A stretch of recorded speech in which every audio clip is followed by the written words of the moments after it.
Hello and welcome. Kerry here from Healing Humanity, the power of a proper human diet, along with Adam, Todd, Limitless Lindy, Lynn, and Ashley from Carnivore Brothers. How's everyone doing? Fantastic. Doing great. Good, thanks. Awesome. You guys all survived the holidays, Christmas? Unscathed. With bells on. Thankful, grateful, blessed. Yeah, all good. Awesome. Listen, I'm here and Jen's going to be here in a minute joining me. Looking forward to this. So we did this last week. We're going to do this every Thursday. Does that sound good to you guys? Yeah. Same time. So everyone mark your calendar, 6 p.m. Central Thursday, every Thursday. We're going to do a live Q&A. I see there's a whole bunch of people jumping on right now. And so maybe we'll just do a couple of quick announcements here. Well, let me just share this. The big thing I wanted to mention is the giveaways. So you guys can win prizes. If you have questions, post them with a QQQ, but you got to use the special hashtag so that you can win. And I think the first prize we're going to give away is a travel size Redmond salt shaker. I have one in my pocket here somewhere because I was just using one for lunch. That's what it looks like here. And it's hashtag salt, SALT. So if you have a question, post it with hashtag salt. Or if you have a comment, or just post hashtag salt. And we're going to do the drawing in increments. So we're going to do several drawings. So maybe 20 minutes from now, half an hour from now, we'll do a drawing, and then we're going to do another one. We've got T-shirts. We've got free memberships to our Healing Humanity membership site, healinghumanity.life. And if you don't win that, there is a promo code in the description where you can get 50% off. So to win, here's how to play. You have to subscribe to each of the individuals that are on the screen right now. And we made it really easy. You just look in the description. You click on Todd at the Carnivore Cure. You subscribe to his channel, subscribe to Ashley, Lynn, Adam, Lindy. And then you just participate in the live chat. Hashtag salt with a question. And then we're going to do a drawing and we will select you. And then we've got a page that Adam set up where you can go to claim your prize afterwards. The only note I wanted to mention here real quick, if you're not in the lower 48 states and say you win a T-shirt, we're going to give you a membership to the website instead because we had a couple people win in like Australia and it was like $75 just to ship the shirt plus the shirt. So it was getting a little out of control there. So just a little note on that. But the first one is salt. So go crazy in the live chat with hashtag salt. Please post your questions with the QQQ and we'll go from there. I'm going to put some other stuff on the screen, and then we'll start checking the comments here. Did you start the giveaway capture? No, thank you. Sure. That's a good idea. I will do that right now. So we're going to do the first one for salt. I'll have that running here on the side. Sorry, everyone. We just literally got off another Zoom call like a minute ago. And if you can put it in a banner too. Yep, I've got a banner ready to go. Awesome. So if you guys want to just chat amongst yourselves, well, I already have 18 entries, so it's going. It. I've got that going. Good. One other announcement you can see on the banner below real quick before we jump into some of the questions.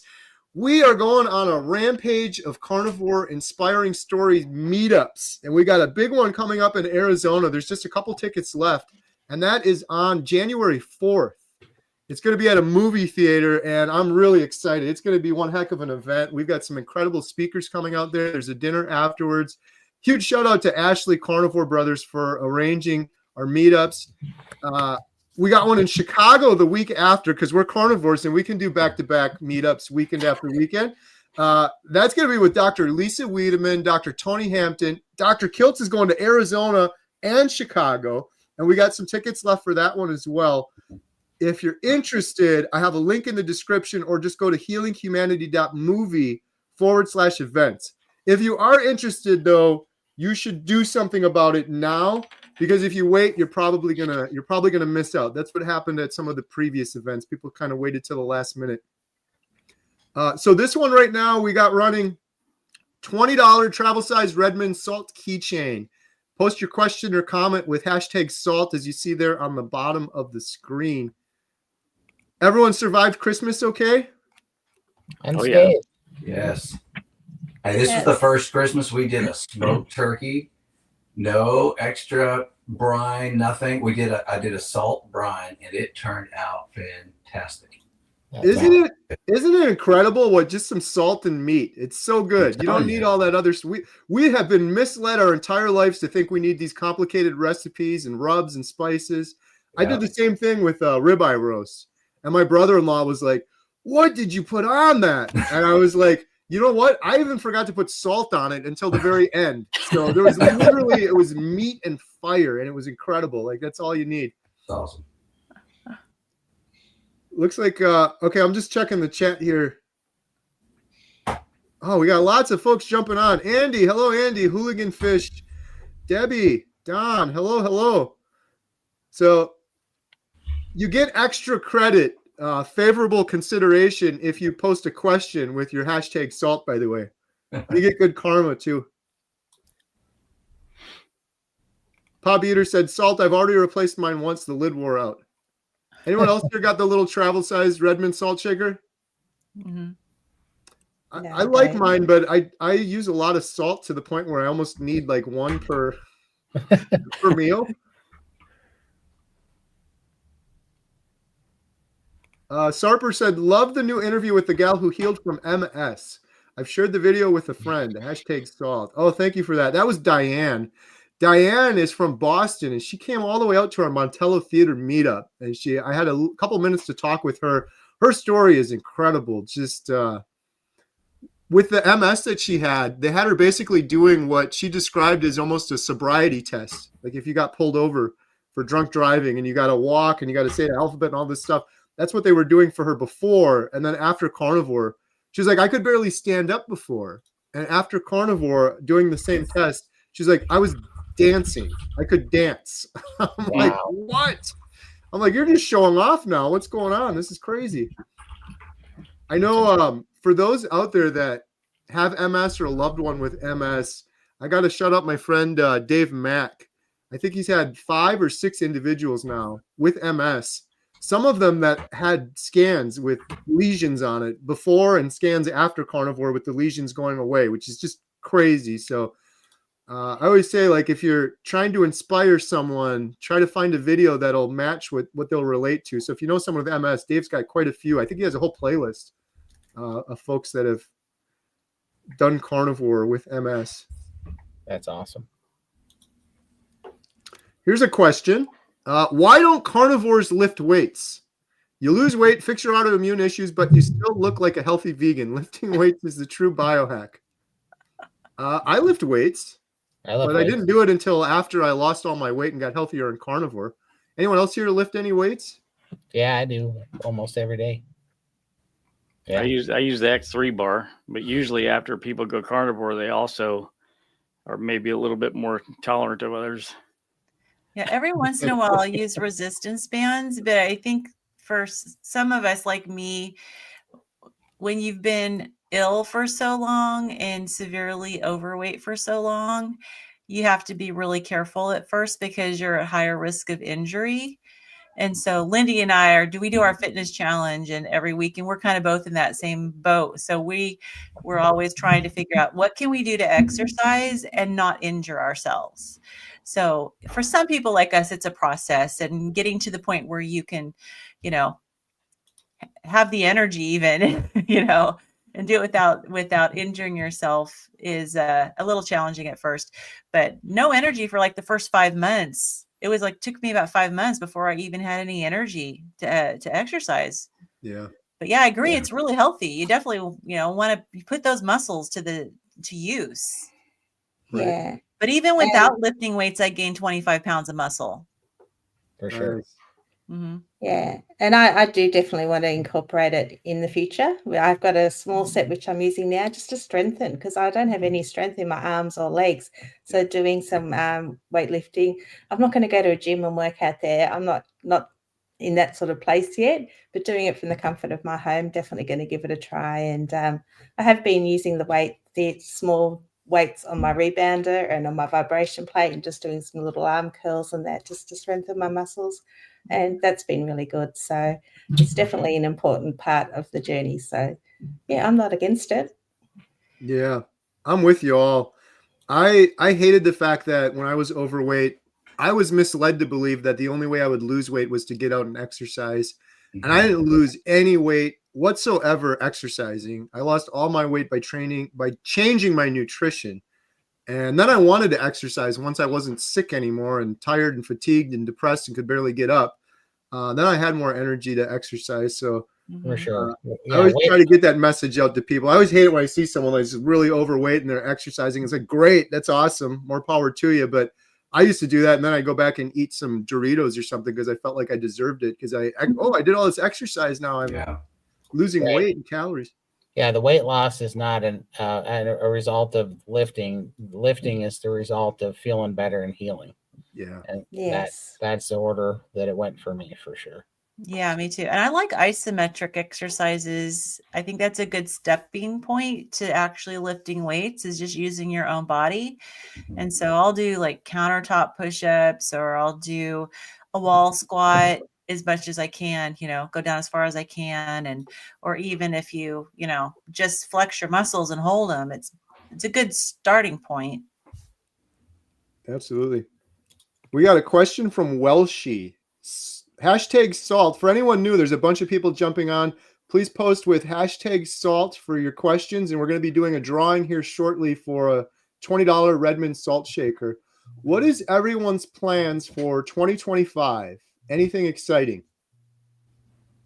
I'll go real quick. I'm planning on finishing filming the main documentary with my buddy Adam, Healing Humanity, and then moving on to the series. I'm excited for that. We're on the home stretch, right, Adam? 42 interviews, just a couple more. We're so close, but that's what I'm really excited for. What are you guys excited for? The one I'm excited for is the 5-month interview that we're potentially going to be doing in Spain with Mimi. So not sure if Jen's going to let you go for that one, Carrie, but she just walked in. Let's talk about that later, Adam. Hopefully. Okay. Oh man, that's awesome. Yeah, I'm planning on pushing really hard to get this last 100 pounds off, because I'd like to start scheduling some skin surgeries for 2025 fall. Yeah, and I've got my first skin surgery scheduled for 6th of February. So I'm working hard to make sure I'm on my best health by then, and then just continue on, because obviously I'm going to need a lot more surgery after that to get myself into a position that I can do things and my skin not interfere with my life. So yeah, amazing. That's my big year. So my year's starting out with a trip to Arizona for our meetup, and we're going to be there for a couple of weeks. We're turning it into a vacation, but one of my goals for 2025 is to really work on my fitness now that I can exercise. So Lindy and I are working on this together, but I really want to work on my fitness. And also one of the biggest things I'm going to be doing is just working with Healing Humanity Life and, enjoying interacting with all of our members. Awesome. Yeah, that almost identical, Lynn. If 2025 for me is about fitness, I want to do the weightlifting more consistently to get that going more consistently. And then I'm so stoked about our meetups. So the meetups have just become my passion. I love doing the meetups, getting to meet people in person. So I'm excited about it. Arizona and then Chicago, and then we've got several more in the works. Yeah. Jen, what are you excited for 2025? I have to agree with them. It's the fitness, and I told Carrie and everyone else, I'm going to sound selfish this year, but this next year is going to be me. I have never taken time for myself. I've never done anything for myself. So Carrie was saying before is when, if you get in a plane crash or anything, you got to pull the air thing down. And what do? You put it on yourself first, right? So I birthed and took care of triplets +1. I took care of him. So now I'm like, I'm going to be selfish this year. Was that worse than the triplets? Harder than the triplets? At times. She's thinking about it. At sometimes, yes. So this year is next year is going to be more fitness, more about me, so that I can take care of other people as well. So, yeah. I got to just shout out real quick. I don't know if she's on here or not, but Coach Lisa Pickert. Oh, geez. She's been incredible. Coach Lisa is in our membership site, healinghumanity.life. She put together 2 courses for us.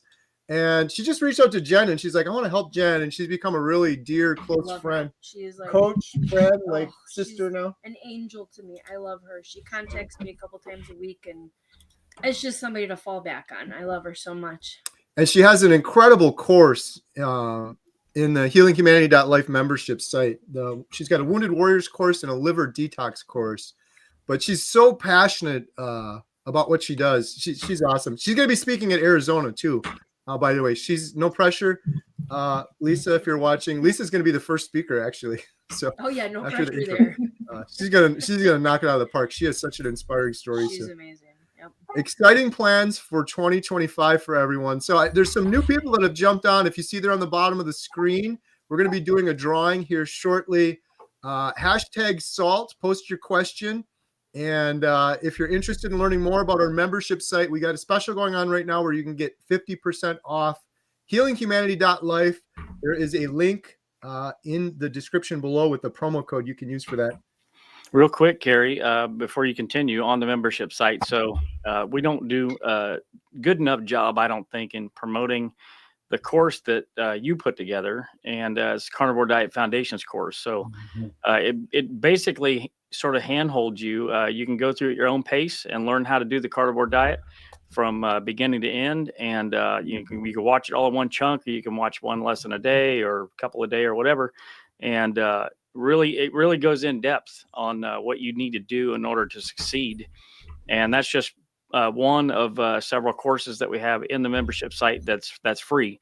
And we're going to continually keep adding these courses. We have a new one that's coming out on addiction soon. And Lynn can talk about that a little bit. But so yeah, it's not only just a community. There's a lot more to it. We have the Zoom calls, the expert calls, and these courses are a big part of it too. So I just wanted to mention that real quick. Yeah, no, I appreciate you mentioning it too, because that is the biggest question I've been getting on my YouTube channel ever since talk about carnivore. There's a lot of people that are just starting fresh and they need more guidance and they need more community, because we're living in a world where we're the odd ones out. So the community is really important. So yeah, those courses are awesome. Day one carnivore for me, hoping to heal my asthma. Humboldt Pammy, congratulations on getting started. Awesome. Yeah, I was surprised, honestly, with the first time I learned that carnivore will reverse asthma. Because I mean, we hear so many stories about other illnesses, and to hear about how it helps you with your respiratory system was kind of a little mind-blowing for me. So it's like, yeah, congratulations on getting started, and expect amazing things. And it absolutely will. I had reactive airway disease since I was 16, and I was on Advair and steroid inhalers and nebulizers since I was 16 years old. And 2 years ago, before I started carnivore, I was on 6 liters of oxygen. I was home dependent on oxygen, 6 liters at all times. And with the 6 liters of oxygen, my oxygen saturation was 88%. And now I'm completely off oxygen and it's 96%. And I don't take any of the medication. I'm completely off all the inhalers and all the nebulizers and stuff. And so it works. But between carnivore and I did the Wim Hof breathing exercises, that completely, and it only took 7 months. It took 7 months to get me off oxygen and off all that medication. Wow. That's amazing. Carrie, I want to put my vote in for having an episode for the series on asthma. Yeah. Because there's so many people, and especially when it comes to reaching children, because there's so many little kids that have asthma. And I know that parents would love to do anything to help their children not need inhalers or nebulizers. And I think it could be huge to do a segment on asthma. Yeah, no, absolutely. I wish we could get Lily to go in, because she's been doing carnivore strict. She's actually out there right now making dinner, and she had open heart surgery. She had a bunch of other surgeries. She had vocal dysfunction, and she needed her inhaler so much. And not lately, but a lot. She was asking me, do we have another one? And I'm like, oh, I'm so sorry. We're all out of it right now. We got to order you a new one. And lately she has not been asking for any of it. So it's the carnivore has definitely been helping her. And she's not a kid. She's 19, but still she's pretty young considered to other, people out there. So I think that would be a huge one right there, is how to help anybody. I love that idea. Mm-hmm. The series, I think, will go on forever. There's so many good ideas like that. We were just talking on the other call too about vision improvements on carnivore, which is mind-blowing. It's how many people have reported, and all of those are in their records because they get a vision test before, they get a vision test after, and all these people are seeing incredible vision improvements on Carnivore. We have an episode on that one as well. So yeah, absolutely.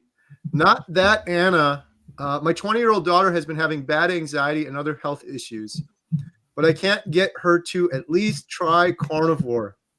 Yeah, that's tough, right? Especially on the holidays. We had several people come over that were like, man, I wish they would just do it.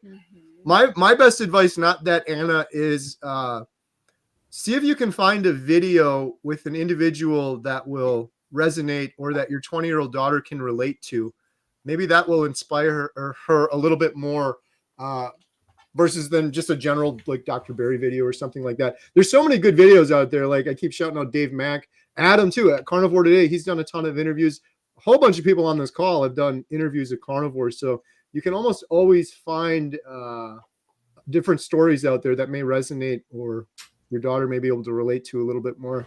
Yeah, can I add on that? Because with my brother Rhett, he had some really severe anxiety, and what was amazing to me is, and again, I know we have a lot of anecdotes towards it, but he came back afterwards when he fell off the wagon a little bit off Carnivore, and that was really his big thing. He's like, almost immediately the anxiety attacks came back, and he knew immediately it was from what he was eating, and he came back off of it and has now been strict carnivore again for a good long period. And he said it's gone completely. So it's the on off again that he really felt based exactly on what he was eating. So, and I know there's so many stories out there like that. Yeah. And if your daughter still lives at home, you may have the opportunity to, make her break bacon and eggs for breakfast, give her a good start to the day as often as you can, get the meat in her, even if it's not her whole diet, at least do what you can. Mm-hmm. I realize 20-year-olds, they got their own mind. They're going to do what they want. But if you have any influence, just do what you can. Maybe forbid meat, and then they'll do the opposite. Exactly. You can't eat meat. Yep. Carrie, I want to pop up the super chat for Todd. Question for Todd. Yeah. Like a follow up on what he was talking about earlier. Did you withdraw hard from nicotine? Last addiction, left vape. Any tips? Healed a lot. Still some work to do. Can't wait for documentary. Carrie, I've shared your interview with patients. Home health nurse. Ripple effect. Awesome. Hashtag. Awesome. That's awesome. No, actually, I wasn't ever planning on quitting the nicotine. My body just told me I was done with it. It was one of the most surprising things in the carnivore journey, to be honest with you. Now, I have a theory, and it's nothing but a wild theory of why it is, but I was watching a video of an old-time farmer that was talking about how they deworm their horses and their livestock with tobacco. They plant tobacco, and it kills the bad bacteria in the livestock's gut. And they prefer tobacco and tobacco leaves and nicotine over the dewormer because the dewormer kills all the good bacteria in the stomach too. And then their horses would get sick and their livestock would get sick for months. So he said all the old time farmers would always have a row of tobacco leaves in their garden growing. And he said whenever the horses started getting feeling like they had worms and feeling sick, they would crave the tobacco and they would go eat the tobacco, and it would be a natural dewormer. And they would only eat it when the bad bacteria in their gut got to a point where they needed it. So I have a theory that what happened is that carnivore fixed my gut microbiome, and I no longer had bad bacteria. And all of a sudden, after 26 years, my body said, we don't want tobacco anymore, because I was chewing 2 cans of Copenhagen Long Cut for 26 years. And my body told me we were done with it. And I quit cold turkey. And that was October 26th of 2023. And I haven't touched it since. So I don't know. And I haven't craved it, haven't missed it. It hasn't been hard. So I just wonder if there's something about that with the gut bacteria, because something changed my signaling and I do not crave it at all. So there is something to do with nicotine and the gut, because a lot of people, like they quit smoking and then next thing you know, they have ulcerative colitis. So there's definitely a gut connection with the nicotine. The nicotine will keep ulcerative colitis in remission. And so a lot of people are really surprised when like, wait a minute, I quit smoking and now I've got ulcerative colitis. What? Right? So I think that if they had a good diet, quit smoking, then they probably would not have a problem. But they're on the standard American diet. But that's definitely a connection there with the gut and the nicotine. That's really interesting. Yeah. I have heard so many stories, and I often reference Todd as well when I start talking about this, but of people overcoming just weird addictions when doing carnivore, like the chewing tobacco or gambling addictions, coffee, stuff like that.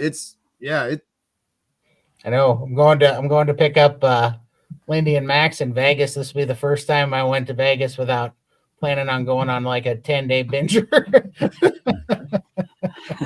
We'll see if you turn up missing, we'll know what happened. For sure. I would be nervous if I hadn't have been for the Wyoming trip we did, because we stayed at the casino. We stayed at a hotel casino.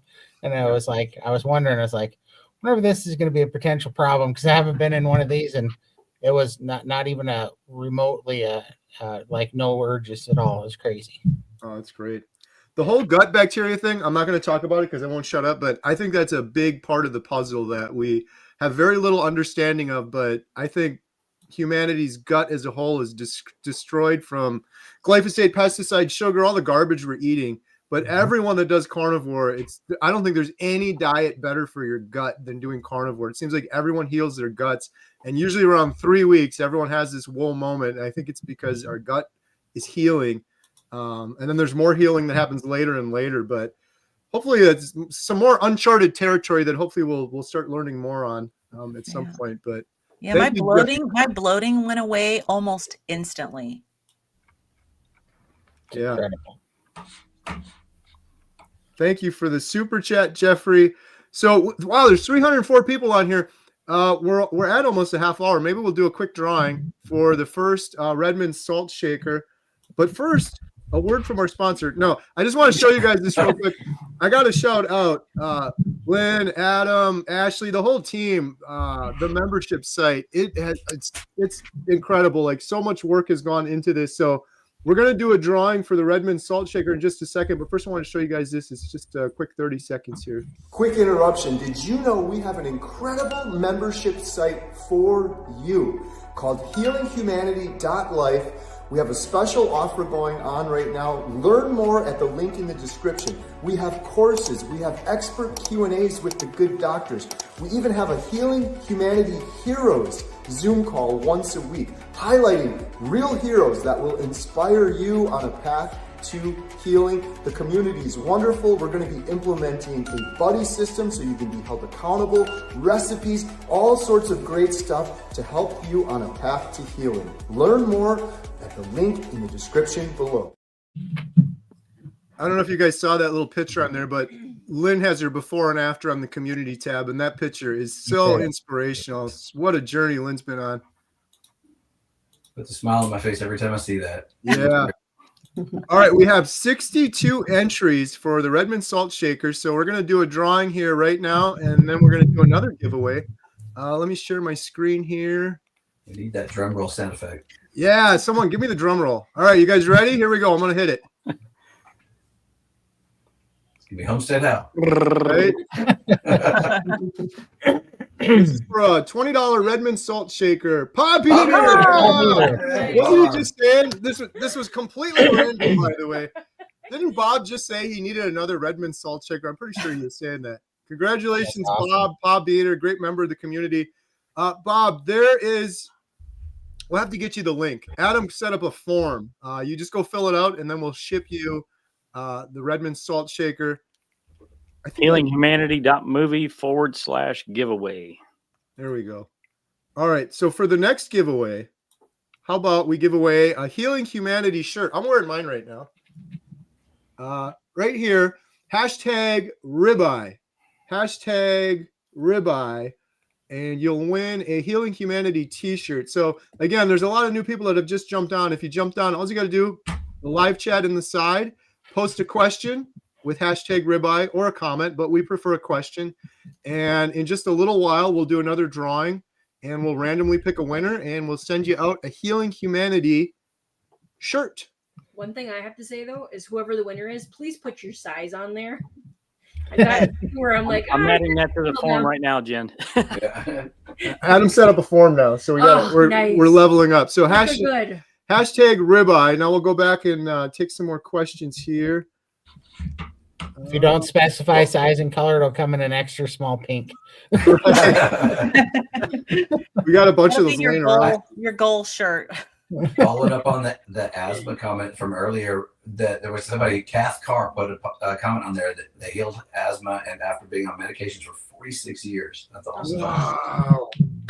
46 years of medications, Carnivore gone. Like, they're probably so happy, and then they're mad too. Like, why didn't someone tell me about this herb 46 years ago? This is crazy.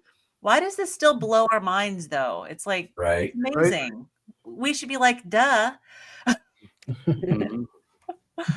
But it's crazy.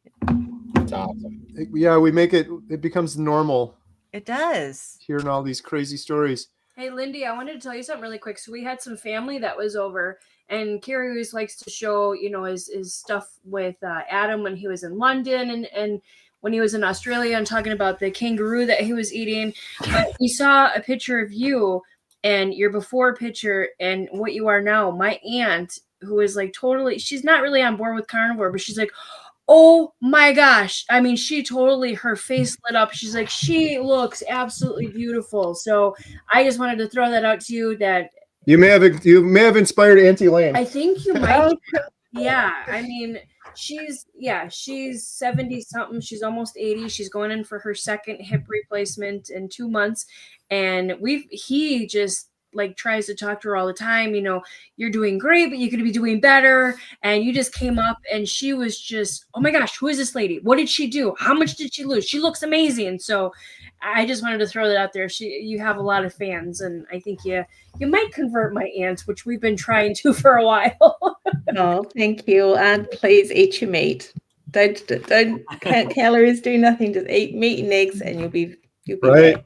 Yeah. She had, the last time she was here, she had a can of Pringles, and I didn't want that in my house. I gotta chill out sometimes, but I was like, I wouldn't feed that to my dog, and I wouldn't. Like, I'd be scared if my dog ate that, the dog would get sick or something. And then I went on a rant about it, so I got to chill a little bit. But showing her Lindy, I think is a better approach. We'll have to try that next. There you go. Chris Stearns has a question. Who else barely remembers how bad they felt before? The more time goes by, the more I forget. 3 times a week at the gym. I'm with you kind of, Chris. Unfortunately, I hate that about humans too. We just normalize things and take things for granted. But that's why it's good to write stuff down. But yeah, it is. It's easy to sort of take for granted how good we feel now and how bad we felt before. What about you guys? Yeah, I'm with you, Chris. I don't really necessarily remember how bad it was, but I do feel this overwhelming I feel great. Like every single day I'm like, I cannot believe I do not feel any inflammation whatsoever. Like I feel like a proper, like natural human, and it just feels so incredible. And I'm just so thankful and grateful for that. And that's every single day. So it's the exact opposite of feeling horrible every single day. Now I feel absolutely great every single day, and I know it. Yeah, you feel free. Yeah. That's the first thing that hits me, because still where it's still almost like pinch yourself is when I wake up in the morning, because I was so used to waking up for so long and waiting for this rush of anxiety to hit, because you woke up and you realized, okay, now I'm going to feel bad. It's going to, I'm going to be in pain. This morning's going to suck. And literally I still wake up that way, and that hits me. And then it immediately comes afterwards. I'm like, oh no, I don't have any of that anymore. And that still hits me every morning. I wake up and there's still that whatever in my head from all those years of it going, oh, dang it, I'm awake. This is going to suck. And I'm like, no, it's not. I feel great. I remember, and I'm like, man, this is crazy. We are free. Like, you really, I don't know, there's some old residual stuff there, but it's a grateful blessing to wake up and just be free every day of pain, not being able to breathe, move. I mean, it's just incredible. Yeah, I try not to think about it, but when I come down the hallway and I see the couch where I used to just plonk for the day and I'd pass out, That kind of reminds me how I was, and I don't go near the couch anymore. I'm off doing other things. So that's sort of a constant reminder. But I do hear from people, oh, I've cured my migraines. I'm no longer getting this. I'm like, oh, yeah, I used to have migraines every other week and I'd forgotten. Like, I'm just so used to feeling great now. And I'm kind of forgetting all these things. So do write down all your victories and all your wins. They don't have to be scaled, non-scale victories. Write them down, because in time you will forget that you used to have all of that and it's all gone now. And that's amazing. Yeah, I'm totally like that as well, as far as like I'll forget all this laundry list of things that I had. And like just yesterday I was sharing a little bit, and then it's like, oh yeah, that's right, I forgot. I don't have sleep apnea anymore. I totally forgot that I even had CPAP machines since 2008. And so that sort of stuff does happen. But one thing that I don't forget, and I kind of don't want to forget, is I remember very acutely the feeling of helplessness and knowing that I was becoming more and more crippled every day. And I'd never want to forget that, because that's what makes me feel grateful every day. So I just pray that that will never leave my memory.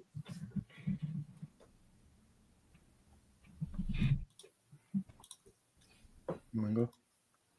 I just have to go with what she said about migraines. Yeah, I used to have migraines.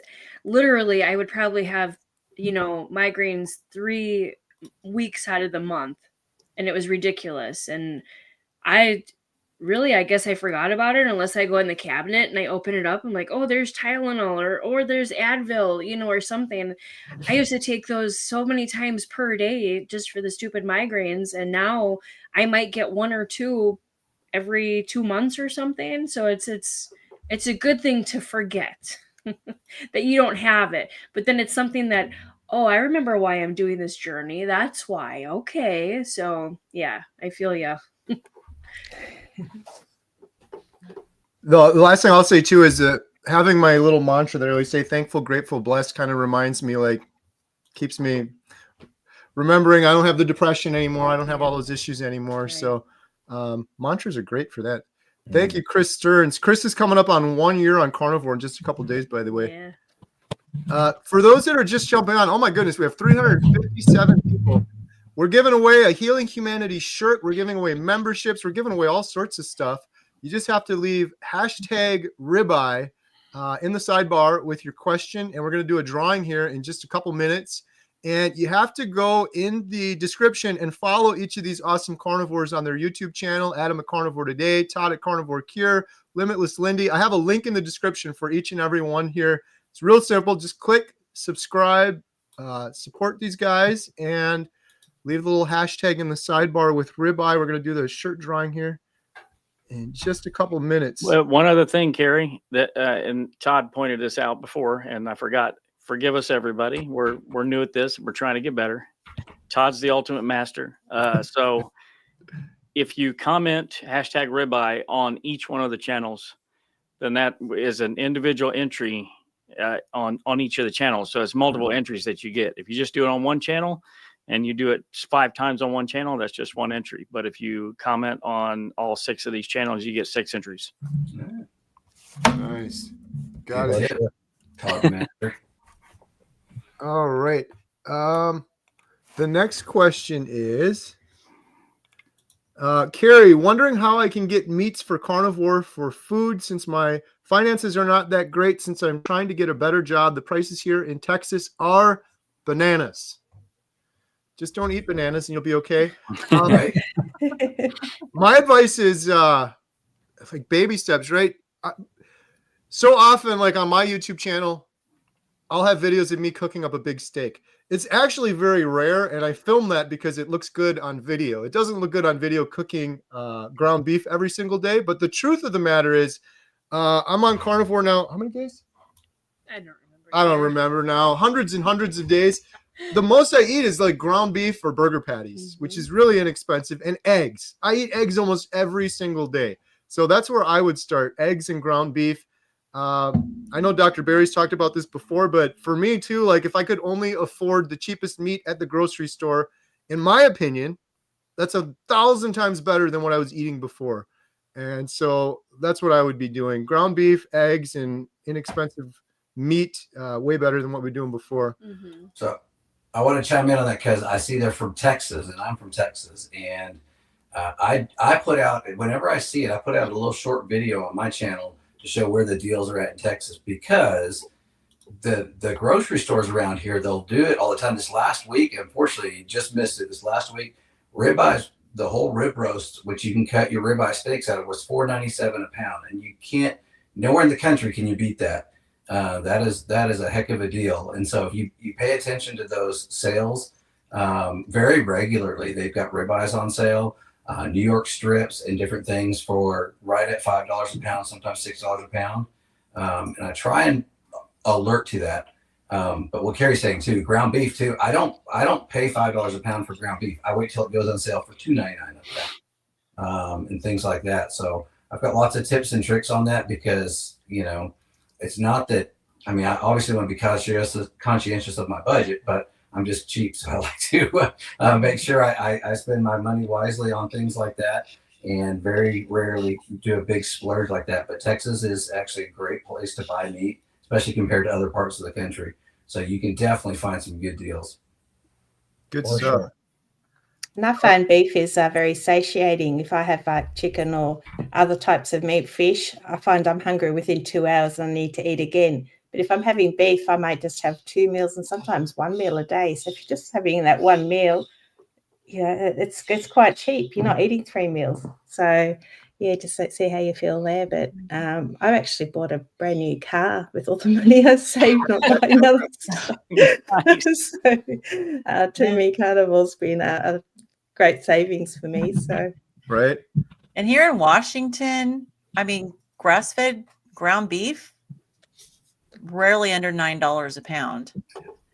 So it's definitely expensive. I like buying the ribeye roasts from Costco because, yeah, you can slice your own and get your own steaks. But if you can afford to get a cow or part of a cow, it's definitely cheaper. But you do have to pay for it all at once. But yeah, the prices they're high.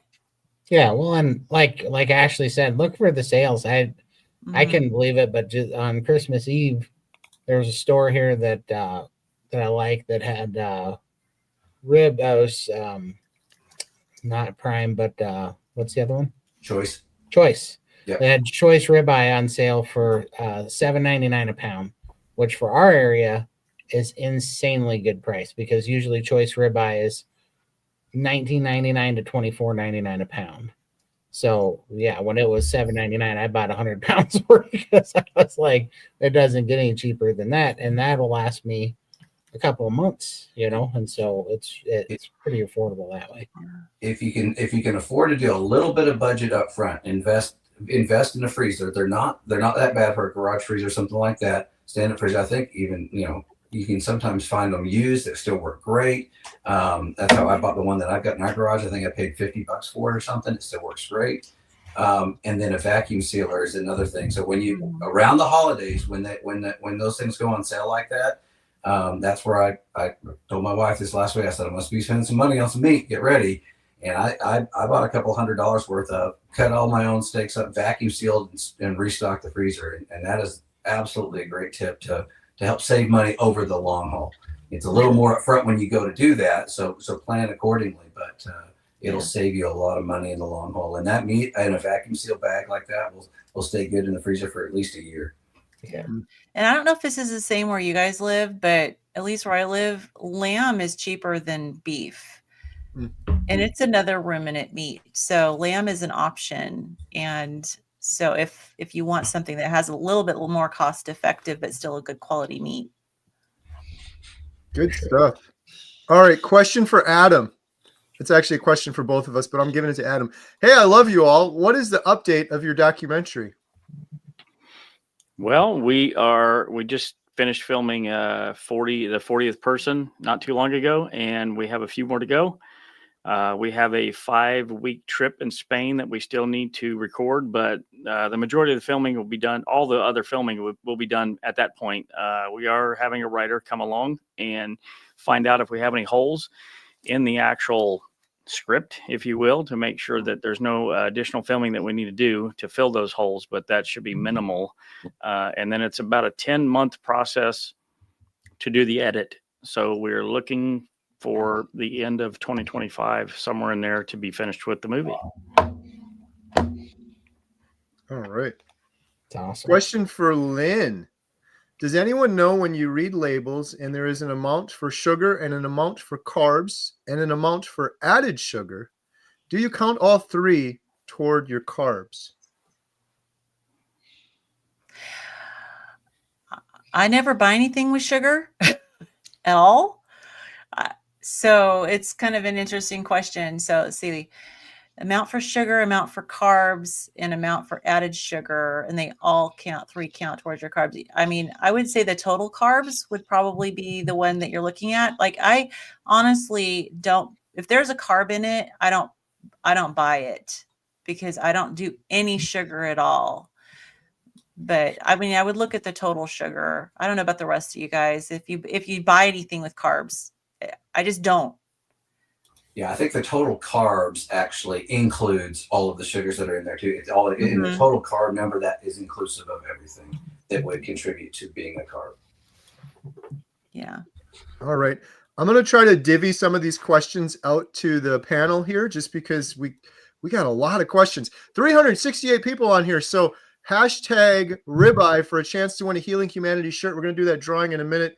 Maybe for Todd next. I'm new to carnivore. I've been having eggs and bacon together every day. One of them is leaving me with a terrible headache right after. Which one do you think it is? It's like a little riddle, Todd.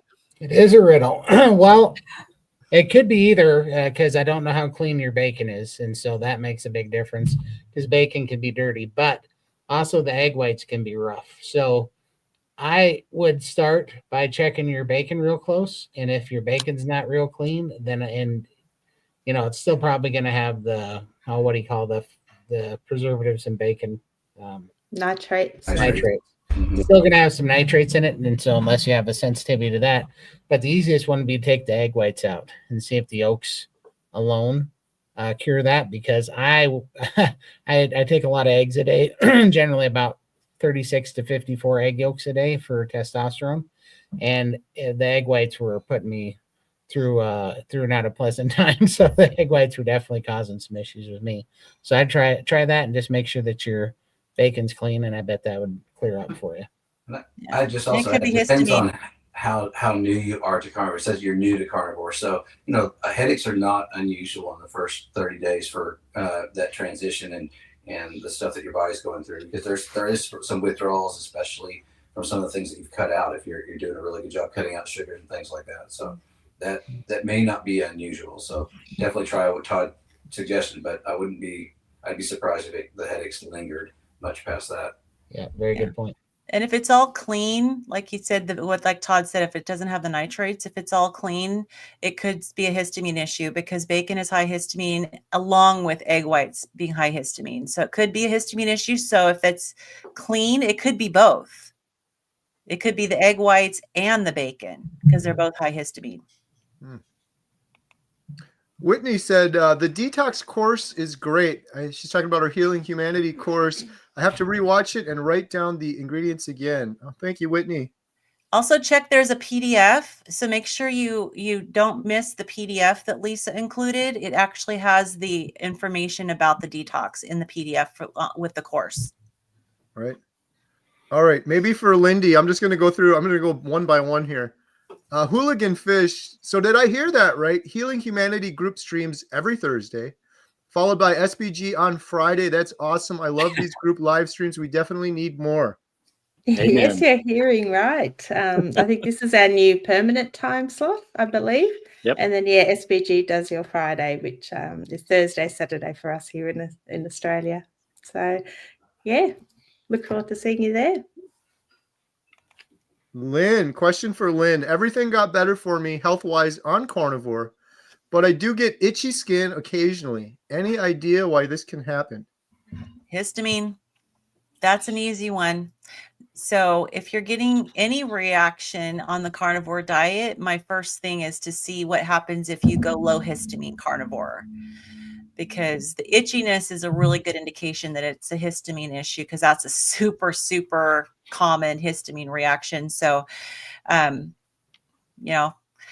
check out my histamine video on my channel about low histamine carnivore, because it's a lot of histamine in smoked and aged meats, smoked aged cheeses, egg whites, bacon. There's a whole laundry list. Even if you're really sensitive, cultured butter versus sweet cream butter, some seasonings. Pepper is high histamine. So that would be my first response. Is it's probably histamine. And check for bed bugs. No, I'm just kidding. Yeah, make sure you're getting enough fluid and it's not just dry skin. But yep. All right, next up, maybe for Ashley. Well, we'll see. Question: I'm a female, ketovore carnivore for 9 months for health reasons. Has helped several issues. Lost 35 pounds, which I needed to, but it wasn't my why. How can I get in more protein? You're picking on me because of my name. Was that what you did that? No, I'm just going in order, but like, I don't know. I love it. Yeah, no, so I'm maybe not the right person to answer this because I have zero problem getting enough protein. That one of my weird things is I can't seem to stop eating protein here lately, but that's probably my body just craving more of it. But I would say one of the ways that I have heard is eat more fats, believe it or not, and that it's more satiating and that is almost more important than even the protein that you're doing. It's eating more fats and add more fat to your meals if you can.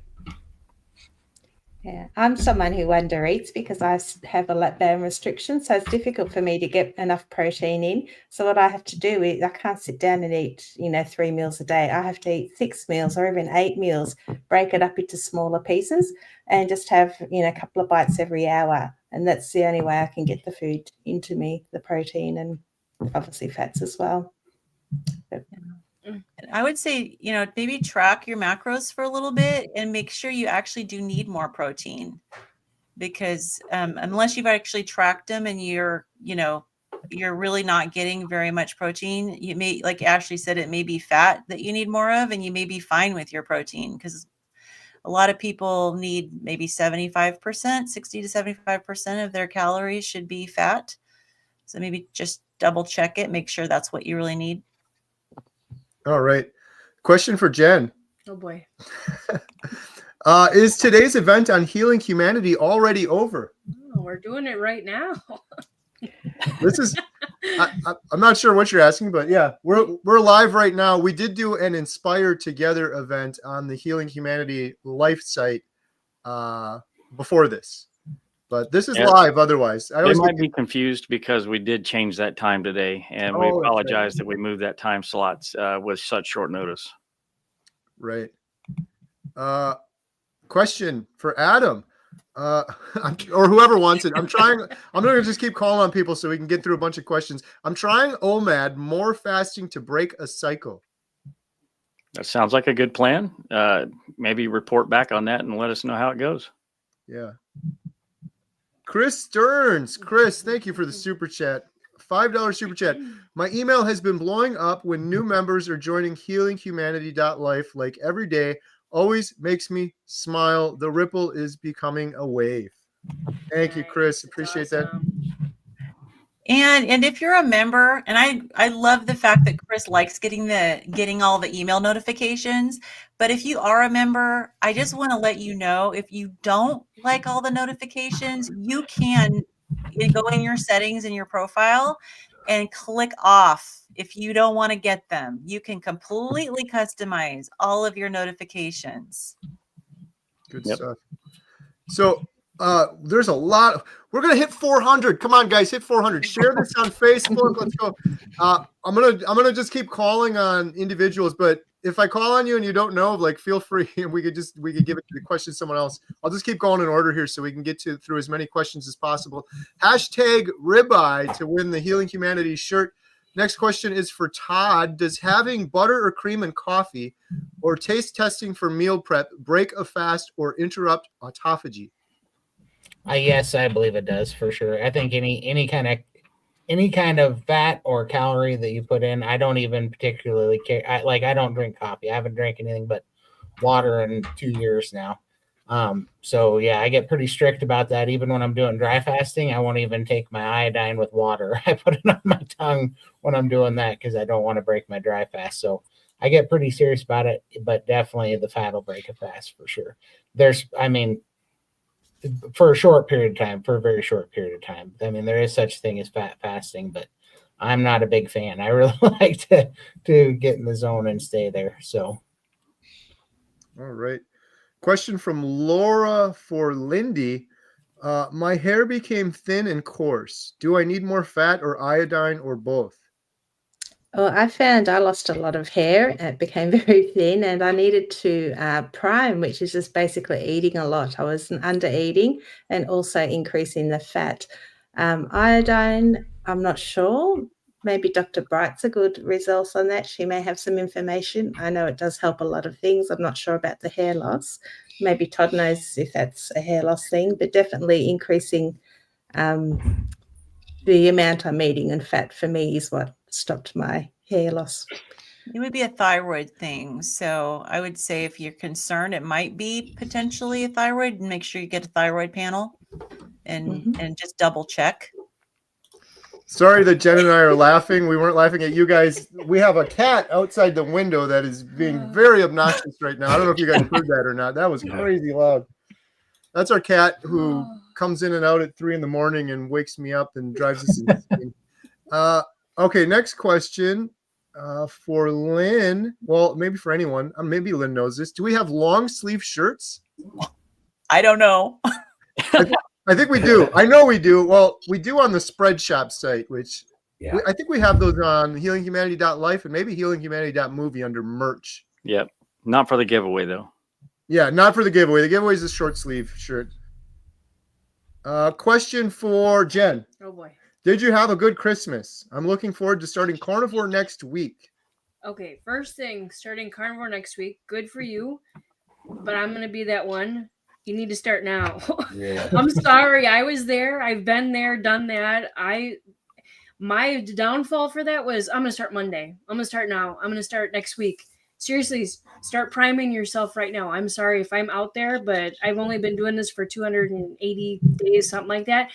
My thing was always, I'm going to start next week. I know next week is the new year, but you need to start now and get yourself going. Sorry, that's my one thing.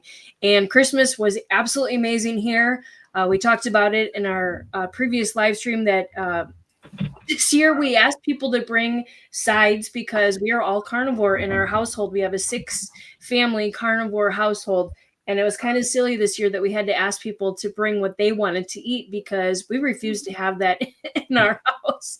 But she told people there's only going to be meat and water and there's nothing else. So if you want to bring something, you can bring it. I didn't really even like them bringing that stuff into my house, but we were nice. We let them bring it. It be nice, yeah. But Christmas is great. I hope your Christmas is great. Really excited for you to start Carnivore, but that is just my 2 cents is don't start next week. Start now. Yeah, the whole start next week thing. When I used to do that, that would mean I'm going to binge for a week, and then whatever I would start would take like 3 more months to just work off because I would just go absolutely crazy for a week. But glad to hear you're going to be getting started, regardless. Yeah. Danny, a question for Adam. Who has been your favorite I know interview? you're skipping yourself, Carrie. Who has been your favorite interview so far for the documentary? Wow.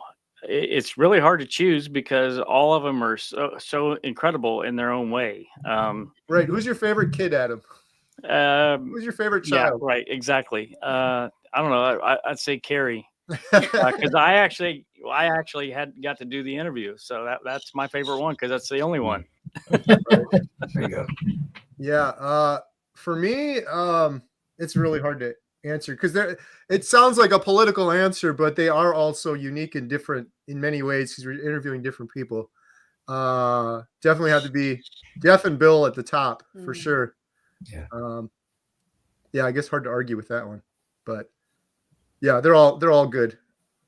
It's interesting when you start looking back at some of them too and rewatching. I'm like, whoa, I forgot they said that or that. And the last thing I'll say on this real quick is the most interesting thing with all of the interviews are I went into them with intentions and kind of knowing where this is going to go, right? We're talking about carnivore and they healed this, that, or the other thing. But no joke, every single interview we've done has been some sort of epiphany or realization or learning that we never would have anticipated going into the interview. And that's been my favorite part of this. And it's happened on every single one, including we just got back from the UK. Was that the last one? Or were we? Yeah, we just got back from the UK. We filmed 3 people there. And every one of those 3 people, they were talking about things I never even expected. And we learned things that we never would have anticipated. So, all right. Ashley, I think I skipped you. Well, I'm trying to divvy them out. How long does the carnivore flu last when you start carnivore? Yeah, good question. And I will have to jump after I answer this question. I've got another appointment, unfortunately, but so you'll have to do the drawing after that too. But it's a good question. With the carnivore flu, I really didn't experience a carnivore flu myself. I have heard that for most people, it can be anywhere from a week to 2 or 3 weeks. But it really depends on how you're transitioning into carnivore. If you've been on a really bad standard American diet for a long time and you transition immediately to just full blown carnivore, it may hit you pretty hard. If you transition a little more slowly into a ketogenic type diet first, you're probably going to see less of the carnivore flu symptoms, or at least not quite as bad. At least that's what I've heard from a lot of other people that have gone through that experience. Ashley, don't run yet. We have one more comment. Here you go. Coming back. That must be talking to the other Ashley, but all right, cool. I love it. Awesome. I know you got to run, Ashley. Thank you so much for everything. Really appreciate you. I'll be on the future Thursday nights. I'm excited about it and can't wait to see those who are coming to the Arizona and Chicago meetups. Looking forward to it. Thank you, Ashley. Everyone go subscribe. Check out Ashley. There's a link in the description for Ashley and everyone else here on the panel's channel. Have a good day, Ashley. We'll see you later, buddy. Yeah, Ashley. Yeah. Okay, so wow, we're at 415. We surpassed 400. We're going to do the drawing now. We're giving away one of these Healing Humanity shirts. Let's see here. So, and then we're going to be doing another drawing after that for an even bigger prize. So stay tuned for that. Let me see here. We have 86 entries. Ooh. I'm going to share. Drum roll. That's a Christmas Vacation reference. You should get the Christmas Vacation audio. Pat, all right. Pat Burt, Canada First, won a Healing Humanity shirt. So, awesome. Pat, you just have to go fill out the form, which is located. Where was that again, Adam? healinghumanity.movie/giveaway. All right. Congratulations, Pat. All right. The big prize we're giving away next. #life, LIFE. You will get 1 month free on Healing Humanity, where you get access to all of the courses we talked about. We do multiple Zoom calls every week. Amazing community where you can chat with others and help you along on your carnivore journey. So you just have to use #life. Post that with your question in the chat. And let me change this bottom banner here. Make sure you follow everyone's channels that's on the stream today. And also, if you want multiple entries, type in #life on each one of the channels. Comment on each one of the channels. Absolutely. And all of those channels are linked to in the description. So it's real easy. It takes like 2 seconds. So make sure you go do that. And before I change this, I just want to mention one more time. So it's #life, #life. And for those new that are just jumping on real quick, we mentioned this at the beginning of the call. I'll just mention again real quick. We got some big meetups coming, and all of them are listed at healinghumanity.movie/events. Arizona is coming up on the 4th, Chicago on the 11th, and then there's going to be several others added to that page, healinghumanity.movie/events. So win 1 month free on our membership site. Question or comment, #life, as you see there scrolling on the bottom of the screen. And if you don't win, you can get 50% off your first month right now if you use the promo code that is in the description below. So the next question we have is, oh man, good luck finding it. Let me see here. While you're doing that, Todd at the Carnivore Cure that's on this stream with us today. He's graced us with his presence. If you want to meet him in person, he's going to be in Arizona at the meetup there. So love to meet all you guys. That is going to be awesome. Can't wait to see you guys again. Yeah, we met up in Austin, and Lynn's going to be there too, who we also met up in Austin. yes, And Can't wait. Coach Lisa and Renee, another member. It's the lineup of speakers is going to be so good. I can't wait. Lynn, are you nervous to share your story at all, or you're good? I'm good. Nice. Carnivores don't get nervous. that's Love right. it. You're going to knock it out of the park. All right. The next question we got. I know the audience is amazing already. Yeah. Someone gave me that advice. I don't know if I said that before, but someone gave me that advice before Adam and I spoke at another event. They're like, this is a carnivore crowd. Like, you could go up there and just completely be horrible and they're going to love you. So don't worry about it. It's not like you're a stand-up comedian going into like a tough crowd, that kind of thing. Question. Well, maybe I'll go back in order here because I'm losing track. Adam, how many of the experts here eat dairy? Maybe we'll just do a quick turbo round. If so, what kind and how much? I eat butter. I don't eat milk. Milk is for babies, but I'm not judging anyone. No, I'm just joking. I just do butter. I don't do well with milk, so I never have. What about you guys? I don't do dairy. It gives me acne, and acne on my face, and it took me forever to figure out exactly why, because dairy is a carnivore food. So I can't do it. If I do eat it, it gives me acne for like 3 months. It takes 3 months to clear up. And I know somebody else asked a question about that acne on your back. So that's a potential cause is dairy. So check that out. Yeah, I don't eat dairy. I mean, on Christmas, I'll have it for sour cream and horseradish with prime rib for a splurge, but that's it. Yeah, no dairy for me. I find it inflames my lymphedema. So I swell up, my legs swell up. So I stay away from dairy. And I do butter, but I still have to be very careful. And if I ever do, I consider dairy my carnivore cheat. If I ever am going to have a cheat, it'll probably be a little bit of dairy, like cheese. But in general, no, I don't do any dairy other than butter. All right. Question from Laura, #ribeye. Thank you for that. Trying to avoid hip replacement. Been on keto/carnivore for 9 months, down 35 pounds and normal weight. What else can I do? Female, 60 years old. I don't know if anyone has any thoughts on that one. Yeah, I have a very bad hip from carrying so much weight, and I thought I was going to need a hip replacement, but it's getting so much better now. And I think it's just being strict. I'm 3 years carnivore now, so it has taken a while.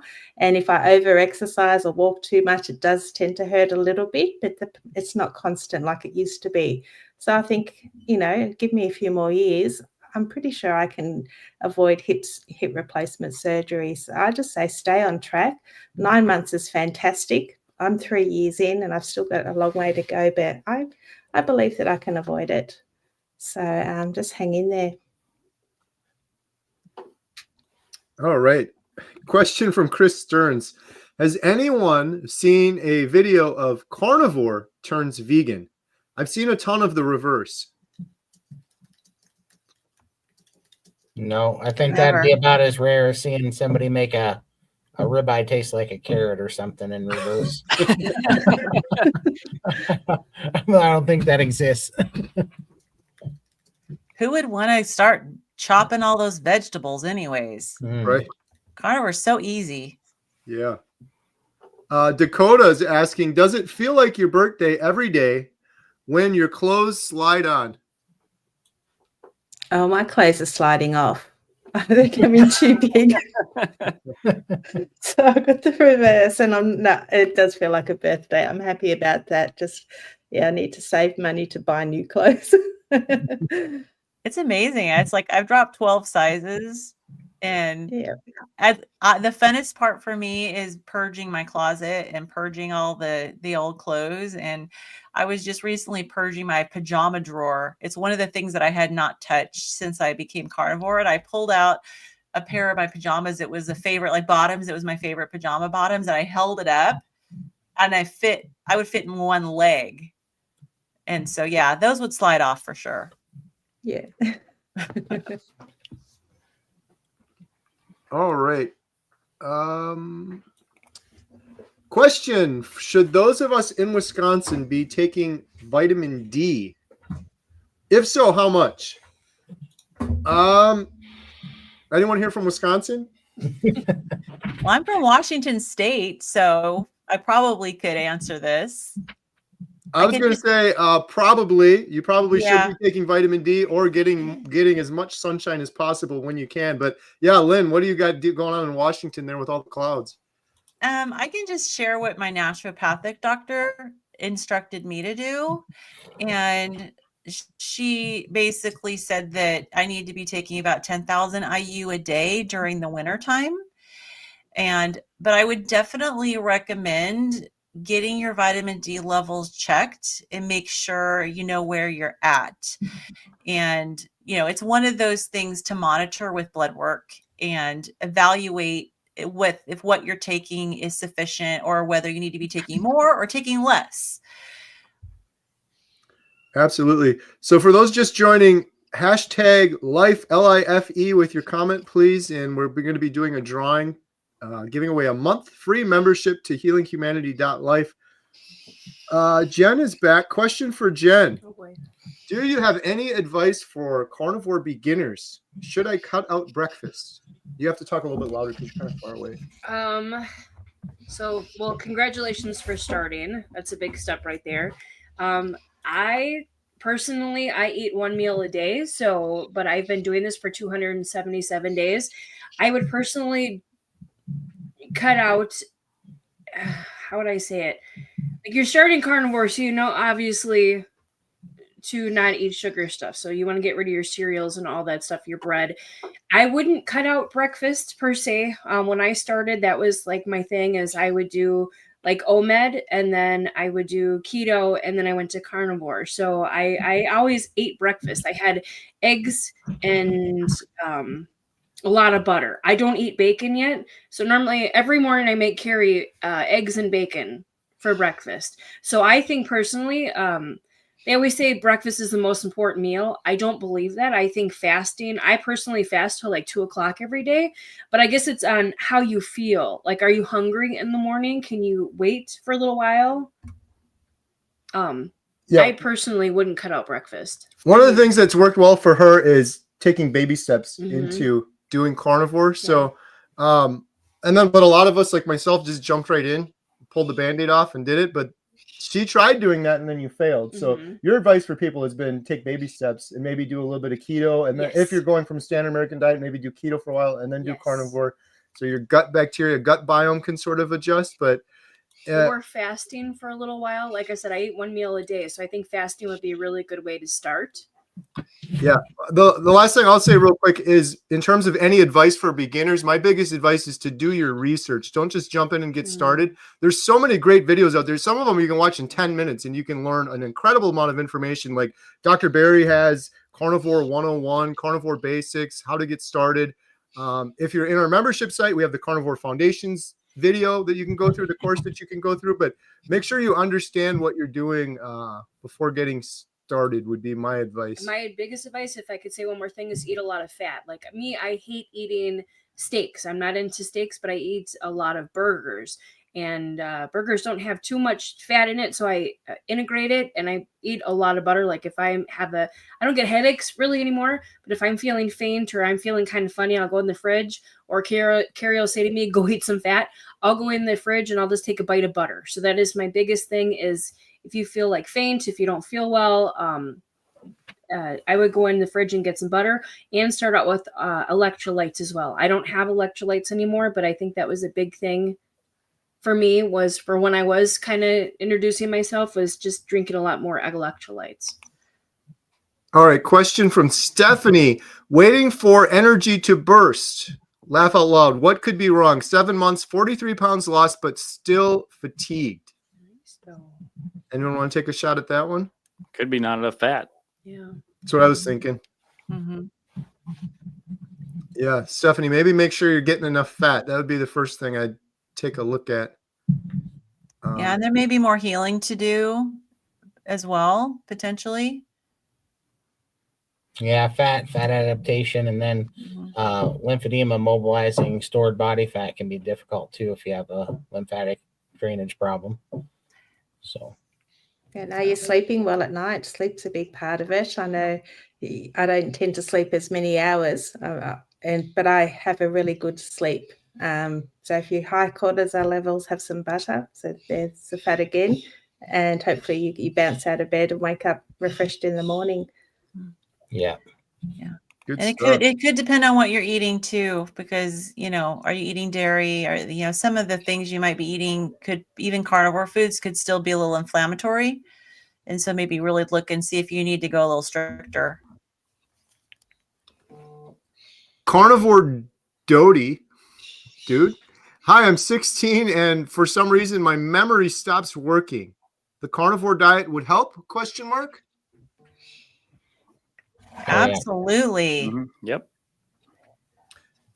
Yeah, you're probably going through some brain fog, which is kind of common, and it's probably worse than you realize. And that's something that resolves quickly, oftentimes for a lot of people, usually within a couple of weeks. So probably experiencing some standard American diet sort of brain fog. Yeah. Question for Jen. Oh, How are all the girls doing on the carnivore diet? Jen. Carrie. I'm looking and seeing that's a question for Carrie. We'll tag team it. They're doing wonderful. They're all doing wonderful. Yeah, I'm very proud of all of them. Even more so lately. So my daughter Lily did carnivore with me when I first started, and she did really well. All of you probably heard that story. Then she kind of fell off and on and off and on, and now she's been strict for 40 or 50 days now, maybe. Wow. Strict all the way through Christmas, and you can see it. It's totally noticeable. She knows it. She sees it. My daughter Alyssa too. She took a long time to jump on board. She kept saying, "But Dad, when you were my age, you could eat all this fun stuff. Why can't I do it? This isn't fair." And now she's full on carnivore for 60, 70 days. They're going to the gym all the time. I'm so proud of them all. Yes. There's something with the triplet component too, that they're like a little gang. Like whatever, they'll all get on board. So like one of them's carnivore, the other two are, and they're kind of supporting each other that way. So I couldn't be happier. Okay, question, Crystal L. Breaking out. I think we're talking about acne. Breaking out on my back. Why? Yeah, that's what I was talking about earlier. It could potentially be dairy. If you're doing dairy, histamine can also cause skin issues. But for me, it was mainly the dairy. And if I just have it once, even just a little bit, I end up breaking out on my back and chest and face and everything else. And it takes a long time to get rid of. So you need to probably try to abstain from that for at least 3 months. And I'm not the only one that's like that. I've encountered dozens of others that have the same issue, that it takes roughly about 3 months for that to clear out of their system. All right. Next question. What might be up if my blood work just came back with below low normal alkaline phosphatase mean? Thank you for all your sharing and helping us be healthier. I am not sure on that one. I don't know if I anyone can take knows. that one. Okay. Because that's a liver enzyme. So alkaline phosphatase, if it's low, you could potentially not be getting enough nutrients. So maybe not eating enough, maybe need to eat up your protein.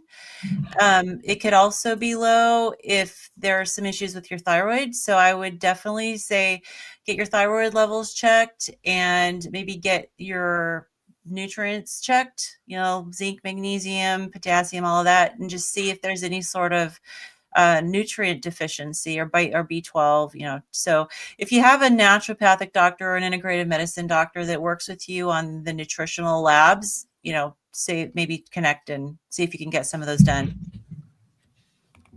Thank you, Lynn. Bob Beater. Bob's been a member for 16 months. Have we been here for 16 months? That's crazy. Thank you, Bob. Bob is awesome. After 495 days, I can't believe it's been that long. We just had Bob on a members live stream earlier, and he was telling us about his smart scale he has. And well, Lynn, you were on that one too. It's incredible. We were talking about when you have weight loss, you have to consider the fact that you have also gained muscle and bone density. And so therefore you've actually probably lost more fat than you realize. But when you look at the scale, you're not calculating that if you're not using a smart scale. And Bob uses a smart scale and he keeps meticulous records. So it was really, really interesting. Like I guess the lesson of all of this for anyone new out there is get one of those smart scales, because if you just rely on a regular weight scale, it will deceive you and it'll show you a big fat 0 and you're going to get frustrated. And so many people have commented, I'm quitting, like this just isn't working. When in reality, they've probably gained muscle, lost fat, and they're probably healing their body. They're probably making incredible progress, but that scale just shows a big fat 0 and that's all they're going off of. So. It seemed to me like Bob was maybe even a little bit emotional when we were talking about the fact that, because he was saying he's lost, what, 210 pounds? 260. But then with the fat and the muscle, it was 260. Right. 260 pounds of fat loss. And yeah, he seemed a little bit emotional over that. I don't know, Bob, if you were, but it sure seemed like it to me. Yeah. Amazing. Another amazing, inspiring story. So many stories out there like that. It's crazy. Losing that much weight. It's one of those things we were saying before where you almost become numb to it. Like, oh yeah, 260 pounds. Okay. That's another carnivore, right? We hear it all the time, but that is incredible. But We were saying that's what I started at. Bob lost a whole carry. Like he completely eliminated me. 0. He lost an obese man. Right.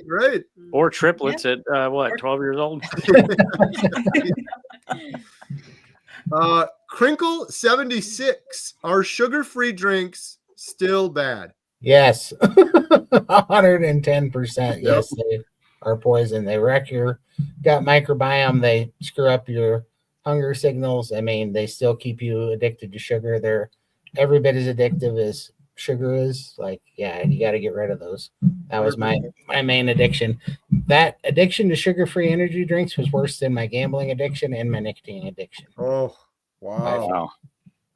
Yeah. And I fell down the trap of drinking Zevias because it's like, oh, it has stevia. That's, but no, it was initially keeping me from eating, like wanting to eat sweets, but all it did was make me crave more Zevias. And so I had a big wake up call, and it was stalling my weight too, but I had a big wake up call that, okay, I started out drinking maybe 2 a week, but then it was like 3 or 4 a week. Then it was 1 a day. Then it was 2 a day. And all of a sudden I'm going, wait a minute, I'm like addicted to Zevias now. So I had to stop. I just went cold turkey, no more. Right. Yeah. Crinkle 76 I'm sorry, Lindy, go ahead. I was just saying that I often talk about Carnivore giving me that off switch that I never had before. I drink one of those and it sets me off again, sets those cravings in motion. So I have to stay away from anything that has that sweet taste. Even if they say it's keto or healthy, for me, it doesn't work. So I value my off switch too much. Stay strict for me. Yeah, I'm with you 100%. Fake sugar, artificial sugar, whatever it is, it'll trigger me and then I'll be hungry and want more. My advice, Crinkle 76, it took me a while to learn this on Carnivore, but whatever is natural is good for you. And obviously a sugar-free energy drink in a can with all sorts of colors on it is not something you would find in nature. And the further away it is from natural, like water being one of the most natural things you can get, the worse it probably is for you. Booby goats. Booby goats.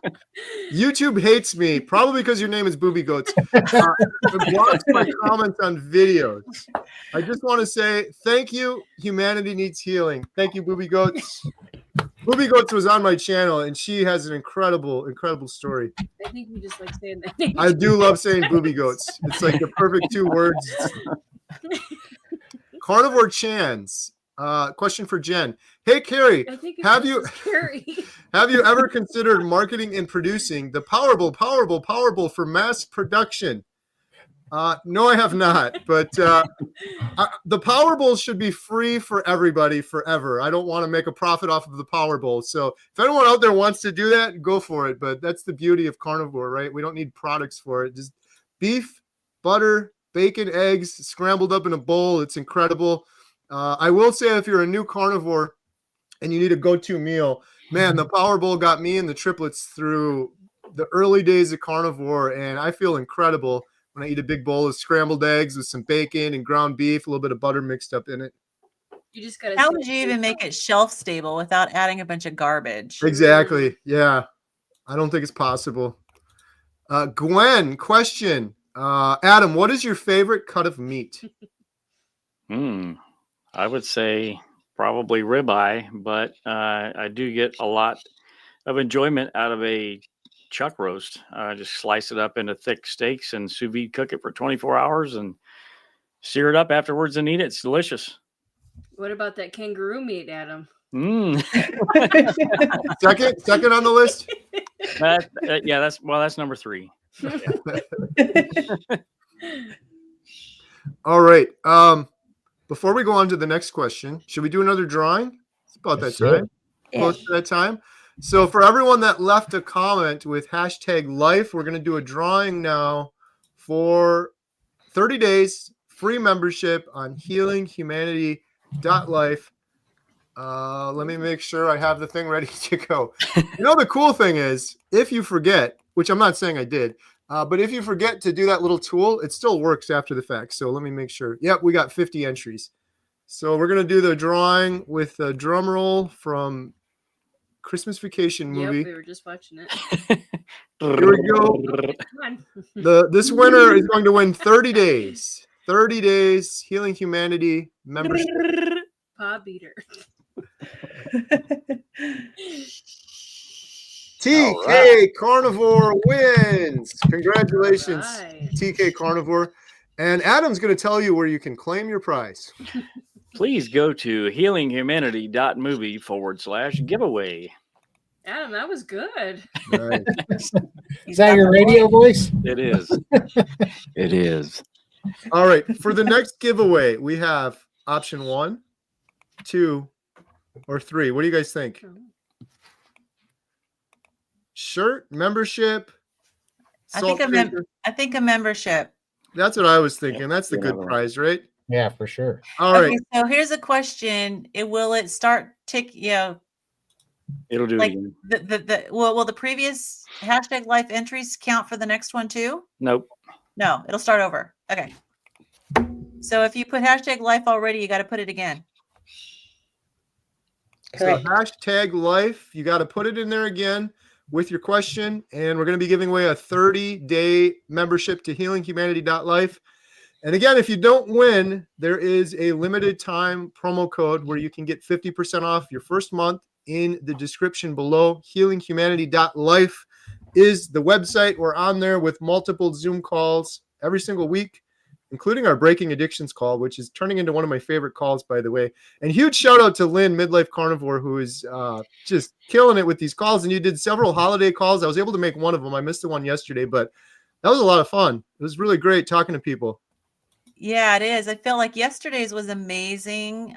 You would have absolutely loved it because it was so much more personal. The one on Christmas Eve was fun. We played games and just really had a nice time socializing. And then the one yesterday went almost 3 hours. It was supposed to be 2 hours, but it was so much personal sharing. It was amazing.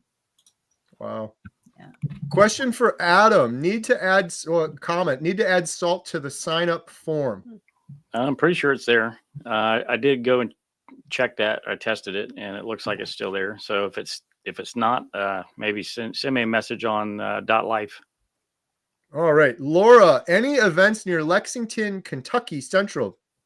I love not being controlled by food, and Carnivore is amazing.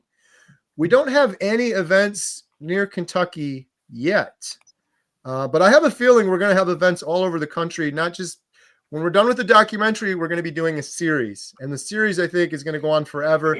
And when we're done with the documentary, we're going to be premiering it at different theaters potentially around the country. So the best thing I could suggest is at the bottom of the screen right now, if you go to healinghumanity.movie/events, you can see all of the events. We have a couple there now, and there's going to be several more added very soon.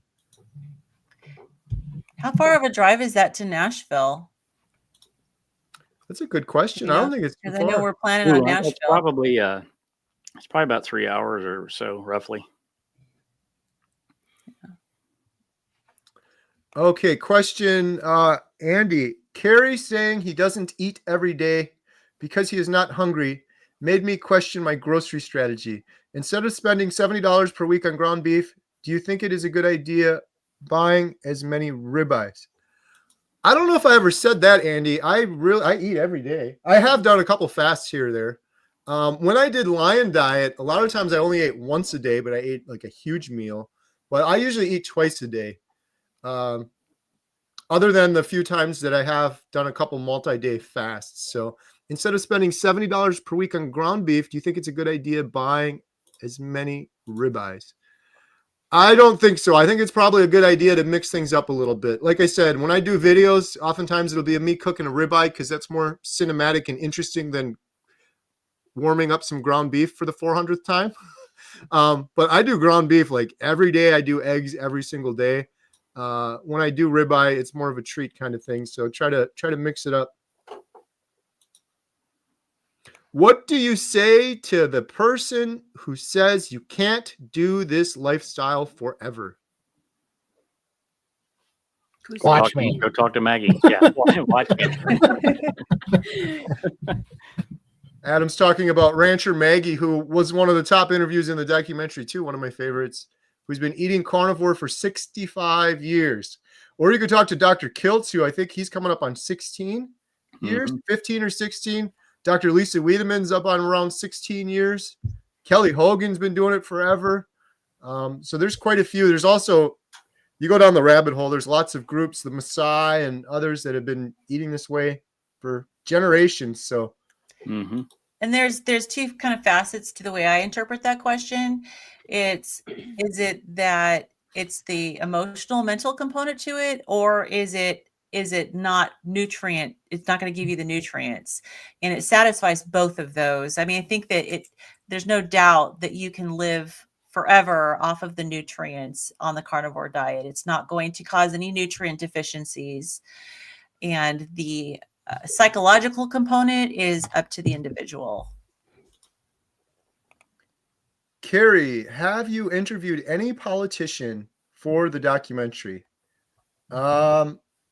No, although I think we wanted Dr. Berry for Surgeon General. I don't know if that counts. I know Dr. Chafee's on the short list for the Make America Healthy Again. But other than those, no, we have not. I don't think so. Have we, Adam? There's 42 in there, maybe. Not that I know of. Yeah. I don't know what politician doesn't have brain fog, so I don't think there's any carnivore politicians that I've seen. RFK is not officially a politician, but he's carnivore. That's true. Keeping growing with Mara. Any stories of healing a thyroid nodule or thyroid cancer? None that I think we've done for the documentary. I don't know if you guys have had any folks on your channels. I know that Dr. Brownstein in his iodine book, he talks about the thyroid nodules going away with getting sufficient iodine, because when you have iodine deficiency, the tendency is to develop growths. So it might be worthwhile to get his book and read it. But cancer, I mean, it's good for cancer. And right. Yeah, I always say to people, like, I'm not a doctor, I'm just an individual, but man, if I was ever diagnosed with cancer, well, I'd keep doing what I'm doing, right? Without a doubt. And I'd probably be doing more in terms of fasting as well, but I don't think there's anything better you could do in that situation. $2 super chat from Bex. Thank you so much from that. Every penny I get from super chats goes 100% towards the documentary. How do you know when you can quit a CPAP? After your wife leaves you? That's not funny. Here's the thing with the CPAP. Most CPAP machines, mine included, I've had 2 different CPAP machines over the years, and I hated those. But they keep pretty good records, and mine would actually tell me how many apneas I would have throughout the night. And so it was really cool. Like, you could actually watch it and see, as I was going carnivore, the improvement in my sleep just using the data in there. But you don't want to do anything medical-wise without consulting your prescribing doctor, whether that's a CPAP machine or antidepressant medications. those are all things you need to talk to your prescribing doctor for. But that's what I did. Like I looked at those numbers, and you noticed like I stopped snoring right away as well. So that's what I would do, is rely on that data you have from those CPAP machines. And I can share my experience because I got off of my CPAP machine. As you get better and your inflammation goes down and you don't need it as much, your settings aren't going to be too high. And I was noticing for the first time ever, I was actually in my sleep pulling it off. And that never happened. I had used a CPAP machine from 2008 all the way through to earlier this year when I didn't need it. And I had never pulled it off in my sleep. And so that was my if you're used to using one and you start fighting it, to me, that's an indication that maybe you don't need it anymore. And then you need to go check, get your doctor. I ended up not taking my own advice because I accidentally fell asleep without it on. And my husband gets up for work in the middle of the night, and he told me, no apneic episodes. You're not snoring. Your breathing is regular. And so that's how I figured out for myself. But I wouldn't recommend anybody just do that. It was an accident for me. Well, I agree with what you said there for sure, because that was the cue for me, was when I kept pulling it off in the night and I'd wake up and I didn't have it on. And so finally I'm like, all right, clearly my body's telling me I'm done with this thing. So I just chucked it in the storage shed and I haven't used it since, and I've been fine. Mm-hmm. It's so cool. We had on the membership site the other day, we had Coach Brett on, and he was talking about how it's interesting when people find healing on Carnivore.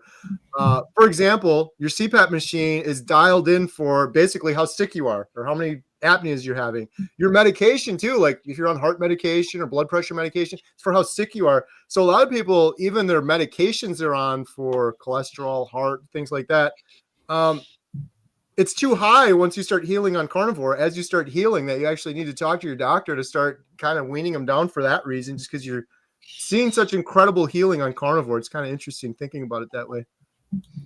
Okay, we have a question from HLN Marie. What are good fats besides butter? Lard, tallow. Yeah, beef fat. Yeah. I've just been having ghee lately, and I'm loving ghee. Never thought I would, but I found a good quality one. Actually, Adam, you gave it to me. I think you got it from Adelaide in your yeah. I forgot that about is amazing. And that black salt too. I forgot about that. Yes, I know, that's delicious. Oh, yeah, we have glass jars that we keep, and we pour off our drippings from the beef, and we have one for bacon fat. And my husband uses the bacon fat like a dip, and he spreads it all over his steak. And yeah, it's creamy, it's delicious. Yeah, if you can tolerate pork products. Yeah. We have a lot of people here. Just real quick, just a reminder, we're giving away a 1-month free membership. We're doing a bunch of giveaways tonight.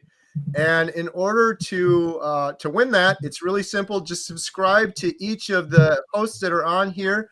All of their channels are listed in the description below. And then you participate in the live chat. Right now, the hashtag is #life, LIFE. Post a question, post a comment, and we're going to randomly pick one of those in just a short while for a free month on healinghumanity.life. Okay, next question. Any ideas what could cause elevated resting heart rate? Carnivore for 11 months now. #life. Too much electrolytes or not enough electrolytes is one that comes up quite often. So I don't know if you're taking them, but just experiment with that. Yep, caffeine can cause that as well, or sitting next to Carrie. Right? Are you okay? Yeah, Adam, you're pretty good at that one. Hit that one on the head. Right. The caffeine one too that Adam mentioned, I would say another thing that happens is there's some people that are like, well, I'm hardly having any caffeine, but it seems like the tolerance changes when you go carnivore, and a little bit of caffeine goes a lot longer than you would have if you were on the standard American diet. That's what I've heard from some people that are doing it, but Yeah, those would have been my guesses. So, Lee, I have been almost 4 months, very recently. I feel like to try alcohol. Anyone tried alcohol? I have not. Anyone here? Mm-mm. I did I once, also wanted and to add. it made me feel horrible. I also wanted to add to the resting heart rate. It could be histamine too. Ah, okay. That's true. My heart palpitations, my tachycardia went away when I got the histamine down. Yeah. I tried alcohol one time, and it's literally poison. That's plain and simple. It's poison. It's not anything that anybody really should partake in. But hey, if you can tolerate it, whatever floats your boat, right? And there's 0 carb alcohol, obviously, so you don't have to have. I definitely wouldn't be doing beer and wine, Right. but it is a toxin to your liver. Yeah. Yeah. We when we were in Austin, we did that roundtable with all the doctors, and I think someone asked Dr. Baker that, and he said similar to Adam. He's like, "Why would I have that? It's literally poison." I think some people, like Lynn said, there's some alcohol that's 0 carb, so people might be like, "Oh, then it's okay." But my big worry would be, what is it doing to my now pristine gut bacteria, gut biome? It's probably just absolutely destroying it. And then maybe like the addictions and stuff like we were talking about earlier start coming back, or other downstream effects like a weakened immune system or screwed up sleep or things like that. So yeah, I haven't tried it. I think classifying alcohol as a toxin, because it is, well, maybe then you can ask yourself, why do I want to add it?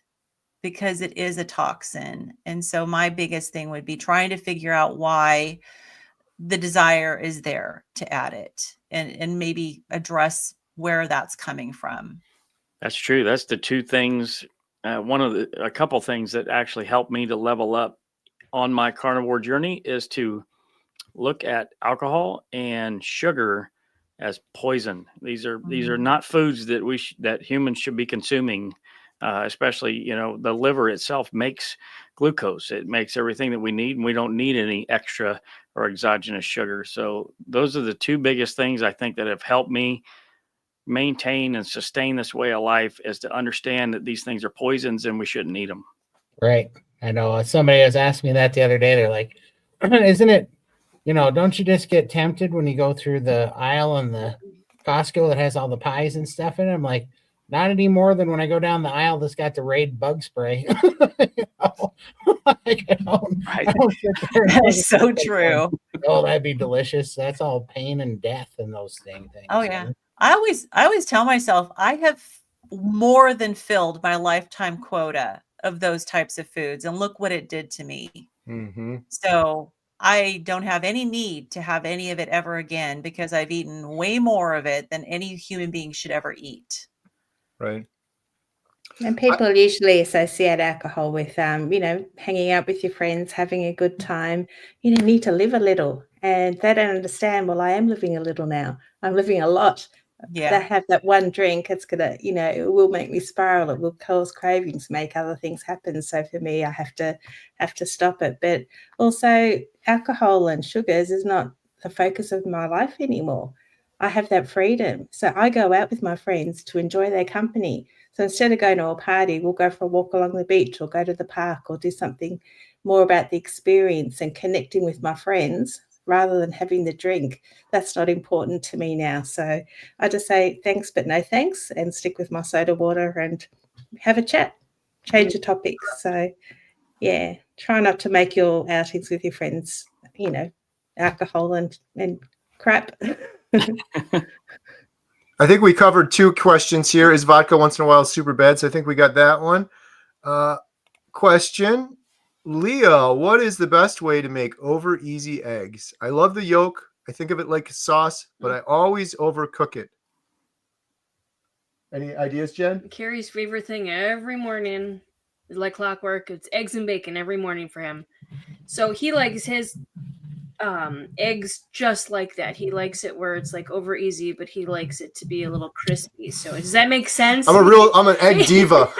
It's got to be crispy but runny at the same time. So I just use a really big pan, and then I put like I fill it with tallow or butter, where it's like swimming in the tallow. That was from 40-year carnivore Rick. Charger Mopar Rick gave me that advice a long time ago. It should be swimming, he said. And then I do it hot and quick. So it gets, so it's not like runny, it's cooked, but it's also crispy. But it's runny still with a little crispy edges. That's how I like it. I like a little crispy edges and runny. But if it's not like that, take it back. the best advice I can give you is the touch test. Like you touch the yolk, you can tell. Like if it's getting too hard, then you're going a little bit too far. I do it, and it'll still fast. Yeah. Hot and fast. Yeah. The key with that also is, like Jen said, a big pan.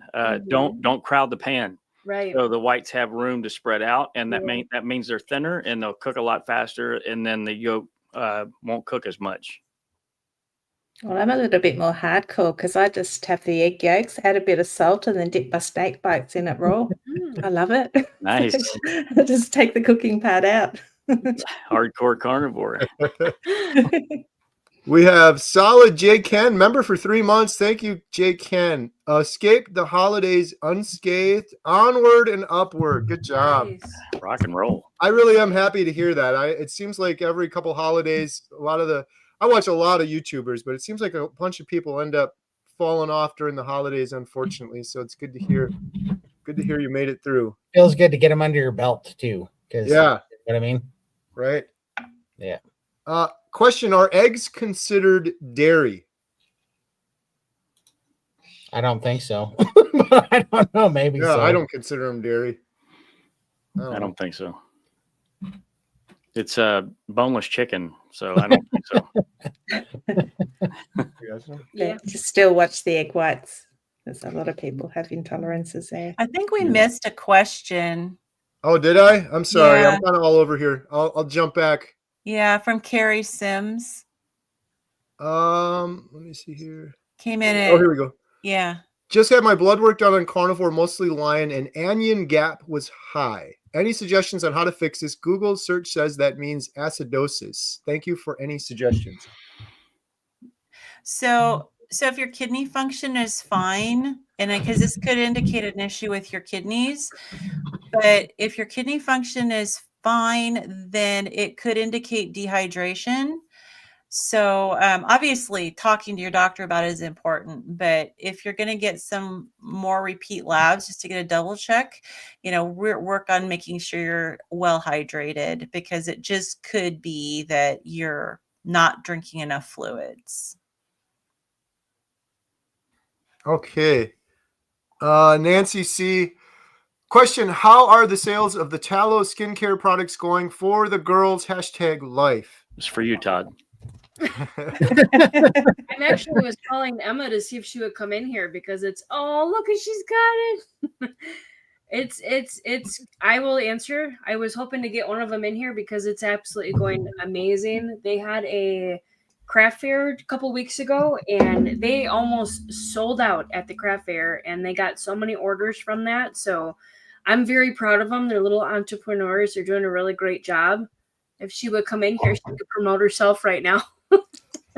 Her hair's not perfect. I have the vanilla body butter. Yeah. It smells so good. I like the lavender one. That's the one I use every night. Like Emma's saying, like, I use it. I shouldn't be using the lavender on my face, but I do. And she's like, "Mom, you're glowing. What are you using?" I'm like, what do you think? Tallow. I got to tell you a story.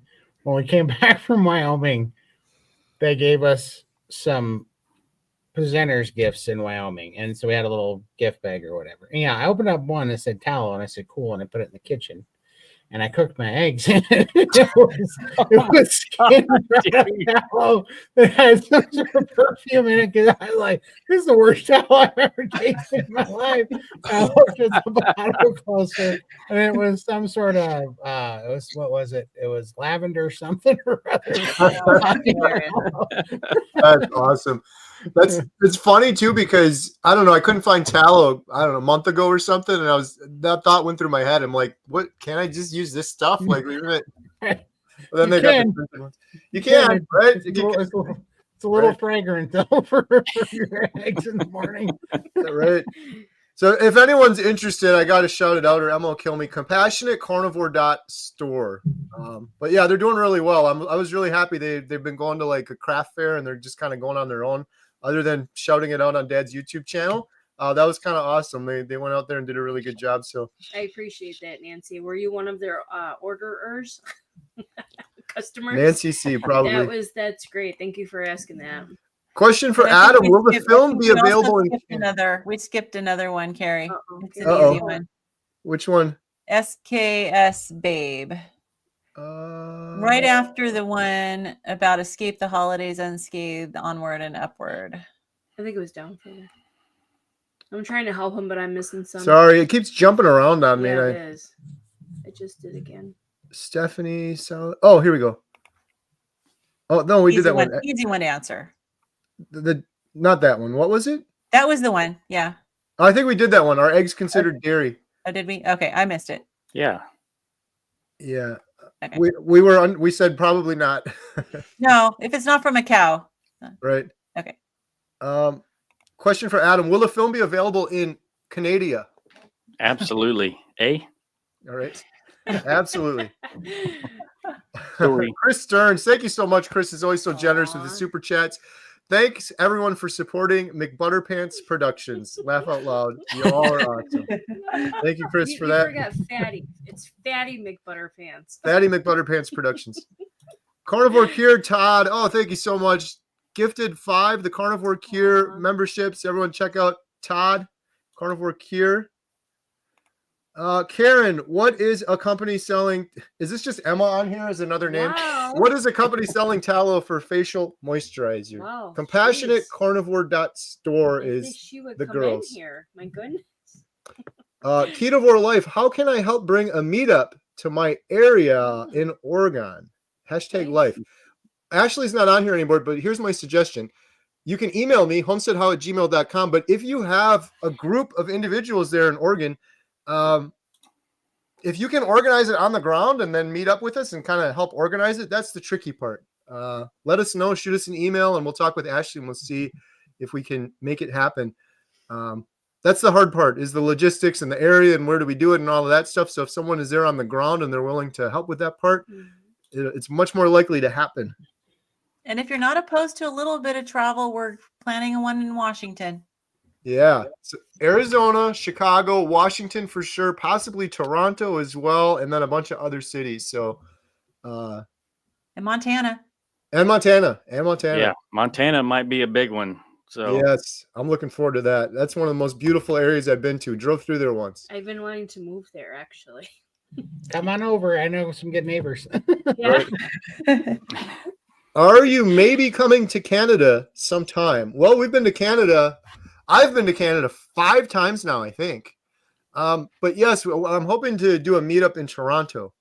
And we filmed, what was it? Where was Megan? Alberta? I think we were in Alberta to film Maggie.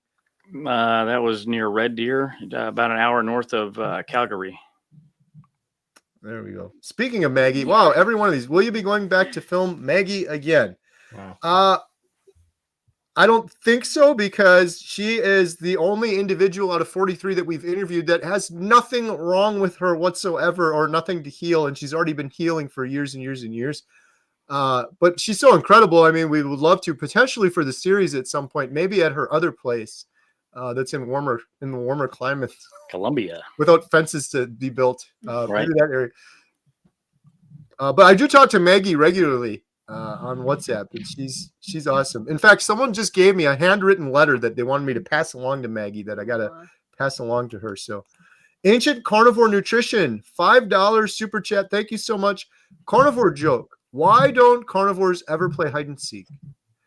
Because they always stake out their prey. Happy New Year. Love it. Nice. That's a carnivore joke and a dad joke combined. Beautiful. Dan, I recently started a carnivore coaching course because I want to learn how to spread the word. Do you all get people reaching out to you for personal coaching? Is there a demand? Yes. Yeah, I would say that there is for sure. I just started the Nutrition Network course myself, and we're looking at potentially offering that with healinghumanity.life soon. There is a big need for people that need to walk through the steps with someone else and be guided. So yeah, I would say that there definitely is a need for that for sure. Well, and if there isn't, there will be, because there's no shortage of sick people, and this is Right. clearly, to me, is the answer. And so the more that this, the more when your guys' documentary comes out and everything, I mean, there's going to be a huge need for it. Yeah. So we're about to do another drawing here. We're going to take another question, but there's still a chance. Hashtag life, LIFE, for a chance to win a 30-day membership to healinghumanity.life. Chuck has a question. How is Carnivore on high blood pressure? My blood pressure was high when I started Carnivore, and it ain't high no more. I'm completely off the blood pressure medication. Yeah, just be careful because it could make your blood pressure too low if you're on blood pressure medication. Good point. All right. Yeah, you were on blood pressure medication too. Yes, I'm on everything. I was on blood pressure medication. I was on heart medication. I had an irregular heartbeat. I had congestive heart failure, and all of those things reversed. All of those things are in my medical record, and I could barely stand up without getting dizzy and fatigued. Remember, I was just telling the story. I was on Dave Mack's channel. Shout out Dave Mack. I forgot about this, but you reminded me. I used to stand up and I'd get so dizzy because of the congestive heart failure. And one time I would always get gung-ho because we're here on a homestead. Let's go cut some firewood, get it ready for the season. And I'd go out and I'd turn the chainsaw on and I'd be done. Like, I'd be completely exhausted. And one time I started the chainsaw and I fainted. Like, I fell over with a live chainsaw in my hand. Did that raise your heart rate a little bit? A little bit. Heart attack. Luckily, I didn't land on it and I fell off to the side, but I ended up in the hospital again and they did more tests and it was my congestive heart failure. So sorry for the long story, but I thought that was kind of crazy. I'd forgotten about that until you reminded me. Yeah. But yeah, my advice for you would be check out Dr. Philip Ovadia. He's a heart surgeon. He's performed thousands of heart surgeries. He eats this way. He advocates this way for his heart patients. And second question here. What about people with high cholesterol and heart stents? I think we kind of covered that. Similar answer to what we just said there. Just if you've got a heart stent, you're going to be on blood thinners if it's been, within the first year. So most people that get stents don't end up being on Coumadin or warfarin. But if you are and you go on Carnivore, you have to make sure you're getting your PT and INR checked because your vitamin K levels, which affect your clotting, will be impacted. So that's just kind of a heads up. So make sure you're working with your doctor. All right. Okay. How much fat is too much, or is it not a worry? Hashtag life from Random Adventures. It's only worry if you get disaster pants. Right? Yeah, if you've got diarrhea, then you need to cut back. Dr. Chafee taught me that early on, and it was some really good advice. It's really that simple. Diarrhea, cut back. If you're not going enough, you maybe need a little bit more fat. It's hard to overeat fat from other perspectives because it is so satiating. Mm-hmm. But rendered fat will give you diarrhea more than, eating some cold butter. Right. Yeah. And I would say that too much protein is probably the bigger concern because you could end up with protein poisoning or gluconeogenesis where the proteins are turned to sugars. So, and Dr. Kiltz calls us fativores. So. Thomas Pruitt, $5 super chat. Thank you so much for that. First time here. No question. Oh, no question. Just a thank you for Carrie for responding to my email so quickly. And thanks to everyone. Will there be a Carnivore meetup in New Jersey? We don't have one on the books, but potentially at some point, I think that's the neck of the woods of Dr. Lisa Wiedemann. Although we're doing a meetup with her in Chicago here on the 11th, but I'm sure at some point we'll be out there. Is Kiltz in New Jersey? He's in New York. New York. But it's right next door. Yeah. So we're coming up to the end of the hour here. We're going to do another drawing. I think I'm going to hang around for like another half an hour and maybe do one more drawing. But if you guys got to run, if anyone on the call here has to run, feel free. We're trying to get to all these questions, but there's so many of them. If we can't get to your question, we apologize. We'll try our best. We get to more questions on the membership site on the Zoom calls because there's not 420 people on those Zoom calls. So healinghumanity.life, we do a weekly Q&A there every single Tuesday, and we have a doctor expert usually on Wednesdays as well. So but if anyone's got to jump off, no worries. I know we were just going to go to 8. I'll just go a little bit longer here. So maybe we'll do the drawing here real quick. Yeah, I need to jump off. I've got a date with my daughter. So thank you for having me. Hi, Lindy. Thank you, Lindy. Have a great night. We love you. Love you too. Bye. See ya. All right, so we'll do the giveaway here.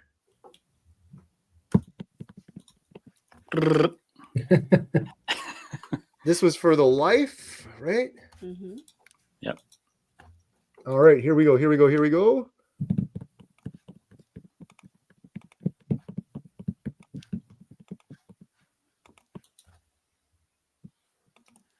We are drawing for 30 days free membership on healinghumanity.life. Winner, Leslie Bates, 22. Congratulations. Adam, where can Leslie Bates, 22, go to claim her 30-day free membership to healinghumanity.life? Leslie Bates, 22. You can go to healinghumanity.movie/giveaway. Nice job, Adam. Awesome. All right, so I'm going to go another half hour here to see if we can power through some of these questions. I hate leaving the questions unanswered. We need to give them a new hashtag, though. Yeah, let's do a new hashtag. What are you guys thinking? Should we do one more, the membership site? Sure. One more membership site. So same hashtag.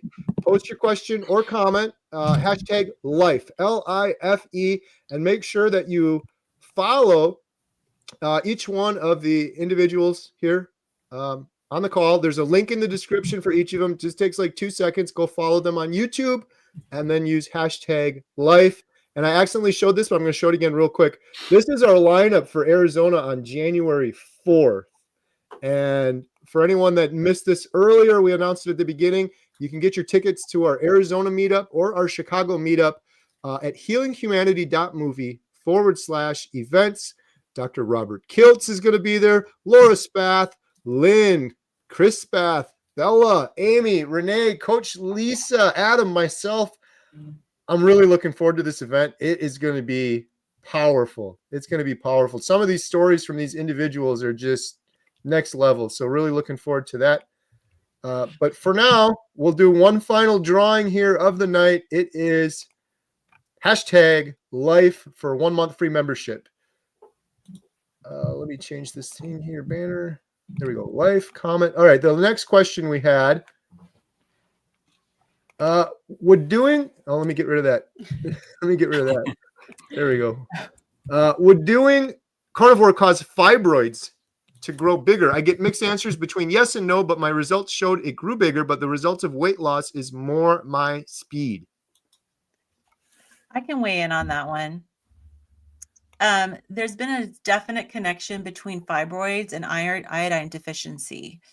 So I would say get an iodine loading test and see where you're at. Most people are iodine deficient. Again, I'm going to recommend Dr. Brownstein's iodine book because he specifically talks about fibroids and iodine deficiency. So if you're maybe not eating eggs, yes, when you go from eating a standard American diet, if you eat a lot of vegetables, you're probably going to get a lot of iodine with the vegetables. So there is a possibility that you're getting less on a carnivore diet. And many people who do the carnivore diet do end up supplementing iodine, but it would really be good to get a loading test done, which is a 24-hour urine collection, and get it tested. There is in his Dr. Brownstein's book, probably his website, there are a couple of labs, and I've ordered the test. It's like $70. So it probably would be a good idea to get that done. And, but many people get rid of their fibroids by supplementing iodine, and not just like 2 milligrams, like go by with Dr. Brownstein's recommendations. All right. Thank you, Lynn. Janet, this is a question for Adam. What was the exercise bar referred to earlier? I was looking at the Pilates bar. X3 bar. That's what I use. I feel like it works really, really well. All right. Any of you had any experience with having higher glucose levels on carnivore? 4 months carnivore, not lost but a few pounds. Any tips on overcoming possible insulin resistance? Time? Yeah, time and for me, time and fasting. Fasting's been pretty critical for me, but definitely time. Yeah, and I guess it really depends on when they're taking their glucose measurements and how much weight they have to lose. You know, if it's only 15 pounds or something, it might take a long time for that to come off. Yeah. And is it a hemoglobin? I mean, is it the glucose? Is it a fasting glucose? Are you talking, how's your hemoglobin A1C? So there's definitely factors depending on which lab test you're getting done and when did you have it done. So you've been 4 months carnivore. Hemoglobin A1C covers 3 months. Did you get it done 2 months ago? There's several factors, but I think time, fasting, like Todd said, and just get it rechecked in 6 months and see how it is. All right. Jen's got to run. Bye, Jen. Bye, Jen. Okay, the next question. I'm not so far into my journey as y'all, so looking to see what changes you noticed in your eye health and hair growth health. Hoping my hair will get its fullness back. For sure. I mean, I grew my eyebrows back and my eyesight improved 3 points of stigmatism in my left and 3.3 in my right, I believe it was. And so, yeah, my eyesight's incredible. I used to have night blindness and like glare at night when I was driving. Man, that's gotten so much better. It's incredible. And then I don't know. I'm not holding out too much hope for this problem. Baby steps. Yeah, but it is. I have grown a lot of baby fuzzy hair on there. That's actually kind of disturbing to look at, but it is growing. But I've been bald for 22 years, so I don't know that that's coming back. But definitely my eyebrows grew back that were gone from hypothyroidism. Yeah, my eyesight improved as well. I made the mistake of not eating enough on the carnivore diet and started losing my hair, but it wasn't until I lost like 100 pounds. I had kind of 1 month where I had a pretty large drop in weight and all my hair started falling out. So you definitely need to make sure you're eating enough when it comes to the hair issue and making sure you're getting the nutrients and, if you maybe eat some organs. For me, my hair got darker. I used to have this white patch, like a literal, like 1 inch. It was pure white. It looked like a skunk or something. It was really weird. And that went darker. And then my eyes, I want to go in and get mine tested because I feel like they've improved. But the last time I had a vision test, I don't remember where I had the vision test. I needed glasses. I just never worn them. I just barely need them. But I'm going to try to figure that out or have Jen help me figure out where I had my last eye test done so I could get another one and kind of compare the before and after. But I don't know on the eyes. I feel like they've improved. Question for Adam. How about a meetup in Ohio? Sure, let's do it. Let me know when you're having it and I'll show up for sure. Yeah. We definitely need to do one though, and we're close enough to Lexington that the folks in Lexington, Kentucky could stop out for that. Kimberly has a question. I live in the Pacific Northwest where it's hard to find raw milk. Although they do sell raw milk in the pet stores for pets. My question is, can I just buy the raw milk for pets? Where in the Pacific Northwest do you live? Because I know that in Snohomish, where I live, there is a place on Avenue D that sells raw milk for humans.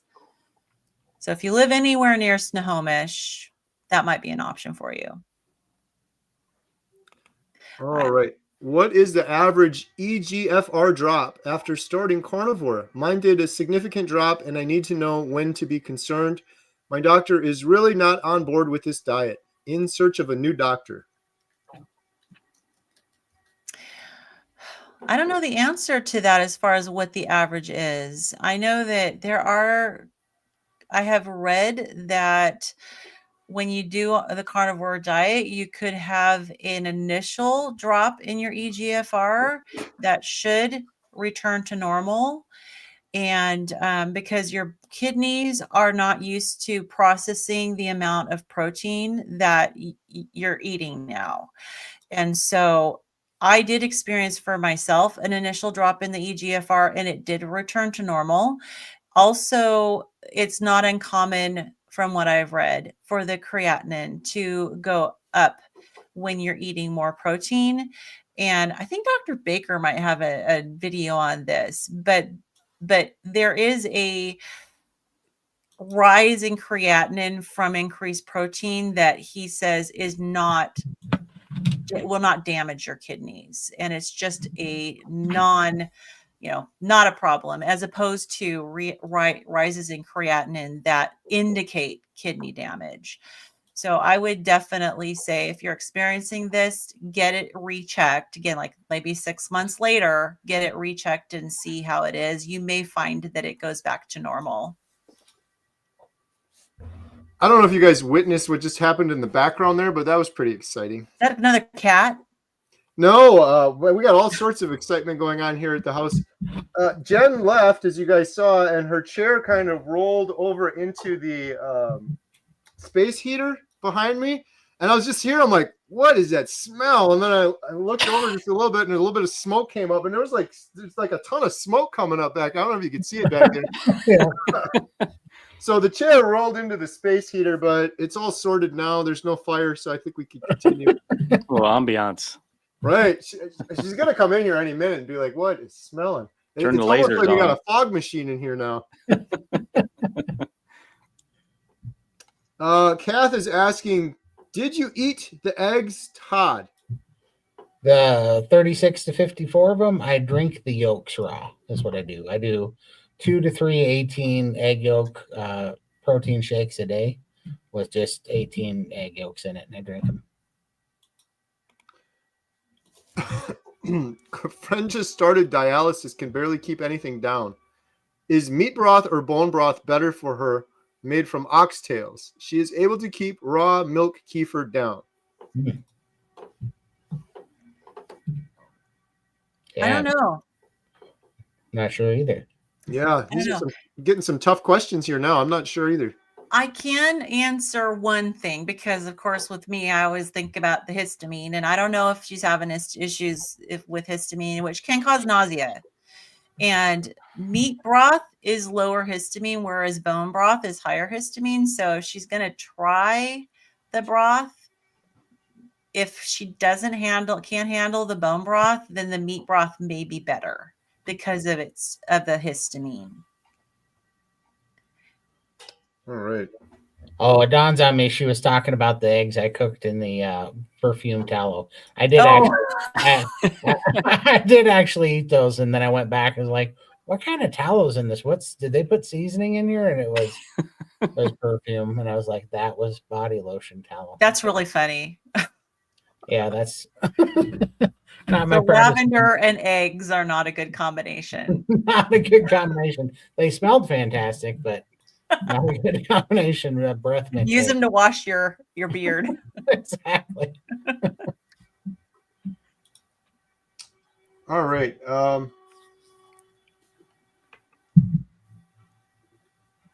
think I missed one or two questions, but I think I'm at the bottom of the list now. Let me just see here if I missed any. I'm not sure. Can I Real Good Foods chicken on Carnivore? Can I eat? Can I eat? I'm not sure what that question is, Gary. You might have to post it again. Can I eat chicken on Carnivore? Yeah. Any animal product is okay on Carnivore if that's what you're asking about chicken. It doesn't have the same nutrient profile as beef. And a lot of people find that they don't feel as satiated on chicken. But if you're looking for variety, it is carnivore.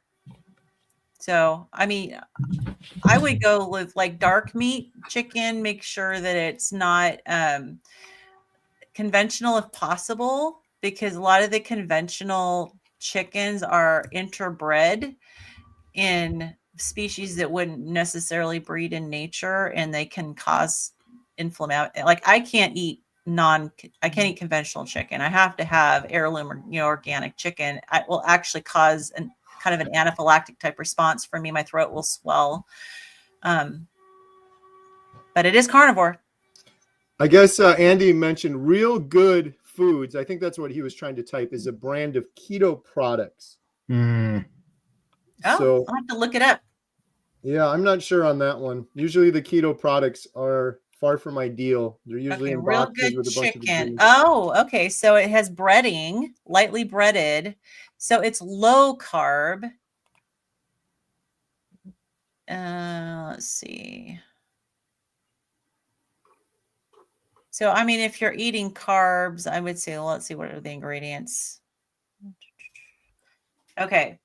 So it has chicken breast with wet rib meat, water, whey protein concentrate, chickpea flour, salt, paprika, onion powder, garlic powder, black pepper, whole egg. Okay, here's the big no. Fried in grapeseed oil, safflower oil, sunflower oil, and or non-GMO canola oil. No way. No. Yeah. It's going to be inflammatory because of the seed oils. Right. I like, I think it was Gary Taub said, nutrition is not a product, right? That's right. So don't, don't eat processed products, But why not make your own? With, you can make your own nuggets, and you can coat it in a pork rind panko and cook them in tallow. Mm-hmm. Make your own. Coming soon to Emma's YouTube channel, by the way. She's been going down that rabbit hole lately. The girls have been, they have Courtney Luna's cookbook. I just stick to like beef and eggs, and I don't really do many of the recipes, but they've been doing that and it's working great. But they did exactly what you just described, Lynn, and they love it. Like homemade chicken nuggets, just clean with cooked in tallow. And they also did, because I'm from Wisconsin, home of the cheese, right? We're famous for cheese curds here, and they did deep fried cheese curds with a pork, with the crust, the good stuff. The pork rind, crushed up pork rind crust and tallow. I don't do cheese either, but they sent me a picture of it, and there was like peeling apart, and they love it. It's incredible. Except for the fact that they're absolutely destroying the kitchen now all the time. Grease splatter everywhere. Like, what is going on in here? Yeah, if you're carnivore, make sure you have a good degreaser. Right. Okay, question. You got a super chat too. Todd is adorable. Oh. Whoa, that's not a question. Thank you. But that was a comment we're sharing. I second that. Here. We're not sharing a room now. Are you single? Broken Carnivore, $5 super chat. Thank you so much for that. The answer to the alcohol is don't drink it. I tried just a sip of it, and it gave me a headache. That's the other interesting thing with carnivore, and the reason I'm not interested in alcohol at all, but any other thing as well. I just heard so many, I don't know if they're horror stories or maybe they're good stories, but people that went carnivore for a long time and their taste profile, taste buds, gut microbiome changes, and then they go to eat one of those things or drink alcohol like they used to, and it's a completely different experience. Oh, yeah. And almost always not a pleasant experience than what they remembered. It's like I've never heard them like, yeah, it was great. I feel good now. No, I like to share that it's just like, when your body gets the toxins out, yes, you're going to respond a lot quicker because your natural instinct to have a negative response to toxins kicks back in. And I like to use the example of what happens to people the first time they try a cigarette. Your body wants to reject it. You start coughing and hacking, and your lungs are saying, get this poison out of me. But if you keep smoking, your body gives up, and you don't do that anymore. And people are like, I'm fine. I don't cough. I don't hack. That's your body giving up because you keep forcing the poison on it. Mm-hmm. And so you may have been fine before with alcohol because your body gave up because you kept drinking it. And so now if you get the toxins out of your system, your body's going to tell you right away, just like it would tell the smoker to, get rid of the smoke. So. Just like giving vegetables to babies. Mm-hmm. Yep. Spit them out. Spit them out. Joe Nugent, $7 super chat. Thank you so much. We appreciate everything you do, brother. Oh, thank you so much. What is your response when someone says, "But what about your cholesterol?" I say when I was worried about my cholesterol, I was 715 pounds. Now that I'm not worried about my cholesterol, I'm 395 pounds. So I'll take the not cholesterol problem for 200. Yeah, there you go. I have had mine checked, and I've even had a fractionated cholesterol panel. And so I can give them details if they're worried about my cholesterol. So first of all, if you're concerned about people asking you that question, I would say come armed with the labs. Yeah. Ask for the fractionated LDL, because that will tell whether or not your main cholesterol is the LDL, is the big fluffy particles, which do not have any cardiovascular risk at all, or they're the small dense particles. So yes, your overall cholesterol is going to increase in most cases. A lot of people it does, but when I had mine checked, it was the big fluffy particles that increased. The cardiovascular risk, you need to look at your triglyceride to HDL ratio. My ratios started out 3.2, I think, before I was carnivore, and then now they're 1.6. They've been going steadily. You want it to be below 1.5, ideally below 1, but look at your triglyceride to HDL ratio. And just come armed with the information about why you don't worry about your cholesterol.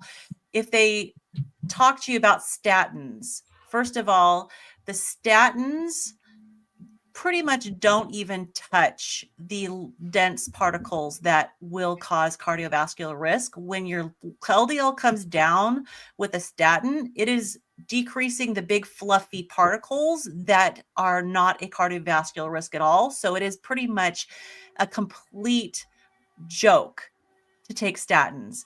And then you're taking on all the risk with all of the side effects with statins. And of course, we know it's been published that statins, people on statins have all these, lower overall mortality, lower risk, higher risk of, higher all-cause mortality, higher heart attacks, strokes, higher levels of Alzheimer's. We need cholesterol. So I could go on and on. But anyways, I would say come armed with your labs, your before and after labs, and you can put your doctor's concern to rest, which is why I got my fractionated LDL done, because even my naturopathic doctor was concerned. And as soon as I got my fractionated done, haven't heard a word ever since. It's like, okay, you convinced me. Nice. I learned something from Dr. Philip Ovadia way back when, and it's the fact that you are 6 times more likely to suffer heart disease if you have poor metabolic health versus a high cholesterol, whatever that number is. I thought that was so interesting because I never knew that. And when you look around in the world, it's like 91% of people have poor metabolic health, or they have one of the markers of it. You're far more likely to suffer heart disease if you have poor metabolic health. So if someone asks me that, I ask them, like, what about your inflammation and your poor metabolic health? Aren't you worried about that kind of thing? I try to say it nicely, but that would be my thought. And people with higher cholesterol has much less Alzheimer's. Yeah. Oh, sorry. No, go ahead. Can we take the 4th question from the bottom? They've asked it in my chat like 4 times, and I don't. This is a question for Lynn. Is that from Ann? It's from Beach Bum. Let me see. It's about 6 questions, 7, 8 questions up now. 1, 2, 3, 4, 5. Oh, 6. I'm looking on the starred one. Maybe I'm missing. Yeah, it's from Beach Bum. It's at timestamp 7:24. Well, that's my timestamp, anyways. Maybe 6:24 your timestamp. All right, I just started. Oh, thank you. Here we go. 56 female carnivore, 5 months, CRP less than 1, C-peptide 1.8, fasting insulin 10.6, A1C 5.4. Thoughts? Fantastic. That's awesome. Yeah, it's awesome. Yeah. So you're not even pre-diabetic. Your fasting insulin is within a normal range. I don't remember the values off the top of my head for C-peptide. I'm assuming that's normal. Everything looks fantastic. To me, especially, the C-reactive protein is low, which means that your general inflammation, your overall, it's an inflammatory marker. Means your inflammation is very well controlled, and that's 5 months. And I'm 56 as well. Your labs are better than mine, and I've been carnivore for going on 19 months. Of course, I was totally disabled and incredibly ill, but those look fantastic to me. That's awesome. All right, question from Anne. We're coming up here near the end, so if you have any final questions, please post them with #life. Make sure to follow everyone here. Their links to their YouTube channel is in the description below. We're going to do one more big drawing for 1 month free to our membership site. Question from Anne. From your experience, if I have 130 pounds to lose, how long ideally would it take, or is it different for everyone? Yeah, I think it's different for everybody. I think you're going to redefine too how many pounds you really do have to lose as you go, because I wouldn't cling to the number of 130 pounds, because your body composition will change. You will gain muscle and bone, and like I am wearing the same size clothes I am now after losing 110 pounds. 136 pounds of fat than when I went on a other diet years ago when I was in my early 30s, and I was like 20 pounds less than I am now. I can wear the same clothes. So your body is going to change and your body composition will change. So I agree with Todd. Yeah, it's different for everybody, but I would highly encourage you not to get stuck on that number of 130 pounds. I would go by, how do you look? How do you feel? How do your clothes fit? How functional are you? If 130 pounds is still on your body, you're probably not very functional. And so I think I have 50 pounds to go, but oh my gosh, I'm so functional now. So anyways, that would be my advice, is to just let go of that number and let your body decide where it wants to settle. For sure. And I just add, realize too, it's not linear. Like you may lose a lot of weight early and then it might slow down a little bit and might take, so don't get frustrated with that. But yeah. No, and also like for me, the time when I feel the best is when I stall, and it's because I'm gaining muscle. It's because I'm gaining lean tissue. Like I'm going through that right now. I think in the last 6 months I've gained about 40 pounds of muscle. It's crazy how fast. And get that smart scale. Yeah. So you can track and see how much muscle and bone you're gaining. Is it okay to cook beef on skewers directly open propane flames? I think Adam has some experience with propane flames. Yeah, I don't see any issue with it whatsoever. I mean, as long as it's not like liquid propane dumping on the meat somehow. Yeah, I don't see any issue with that whatsoever. It'd probably be a little bit cooked too much for me, cooking it in that way, and not as tender as I like, but I don't see any issue with that at all. All right. One last question, and then we're going to do the big drawing. I eat 6 hard soft-boiled eggs every morning. It's good. Yeah. Yeah. For sure. Absolutely. Nothing better for you. Eat. Sorry, go ahead. No, I just said I think eggs are like literally in the top 3 foods you can eat on this planet. 100%. Yeah. As long as you don't have an adverse reaction to the whites. And if you do, then just eat the yolks. And obviously, I think everyone should be eating a proper human diet. But if you're having trouble wrapping your brain around it, the least you can do for your kids is get rid of the cereal and garbage and start on eggs every single morning. It's cheap. It's inexpensive. It's so good for you. It's not really that hard to cook up some eggs. You can do it pretty darn quickly. The convenience for cereal versus the cost for cereal, it's like a no-brainer kind of thing. So one last question for Adam. How much is the membership website? The membership website is about $1 a day, $30. We have a special right now that for the month of December. Life D50 is the coupon code, and that's in the descriptions below as well, and that gets you half off your first month. There's no obligation. You don't have to sign a contract or anything like that. You cancel at any time. You can take as many courses as you want. You can go to as many Zoom calls as you want. And you can pick on Carrie as much as you want to. Yeah, I'm a carnivore. I can take it. Bring it on. I am uninsultable. Right. Okay, let's see. We're going to do the final drawing of the night for Healing Humanity .life 1 month membership. Here we go.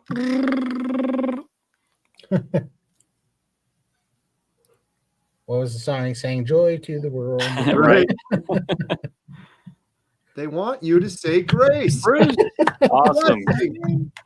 Bruce. Congratulations. Bruce K is the winner. Healing Humanity 1 month membership. Bruce K, we're looking forward to seeing you in all of the wonderful Zoom calls we have every week.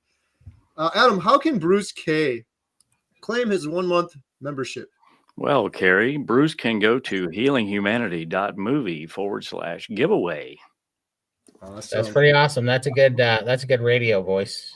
It's getting better each time. I have a radio face.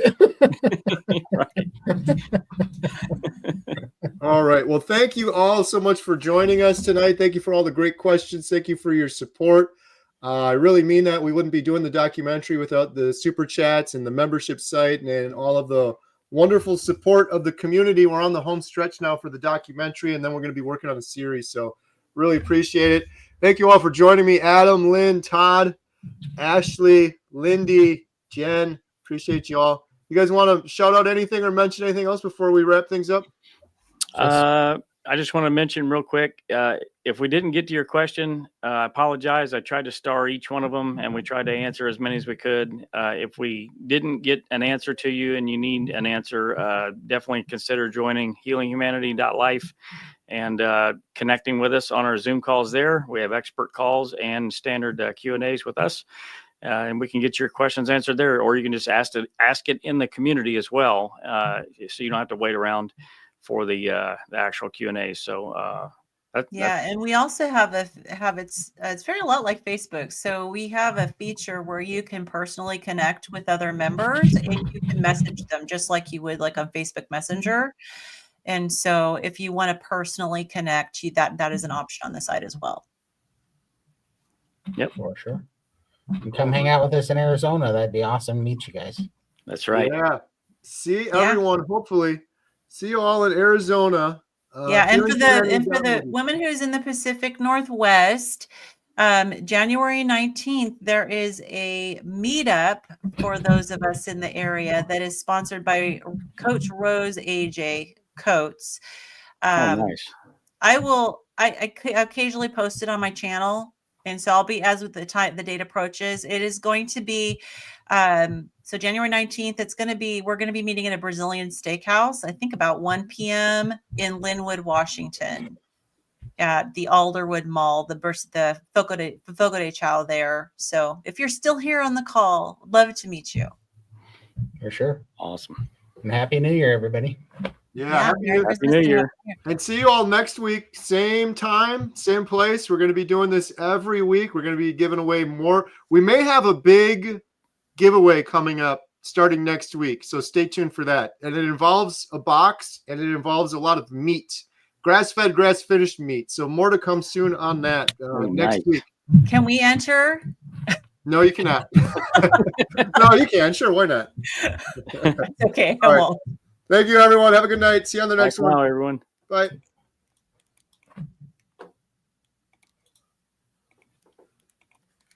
Beep.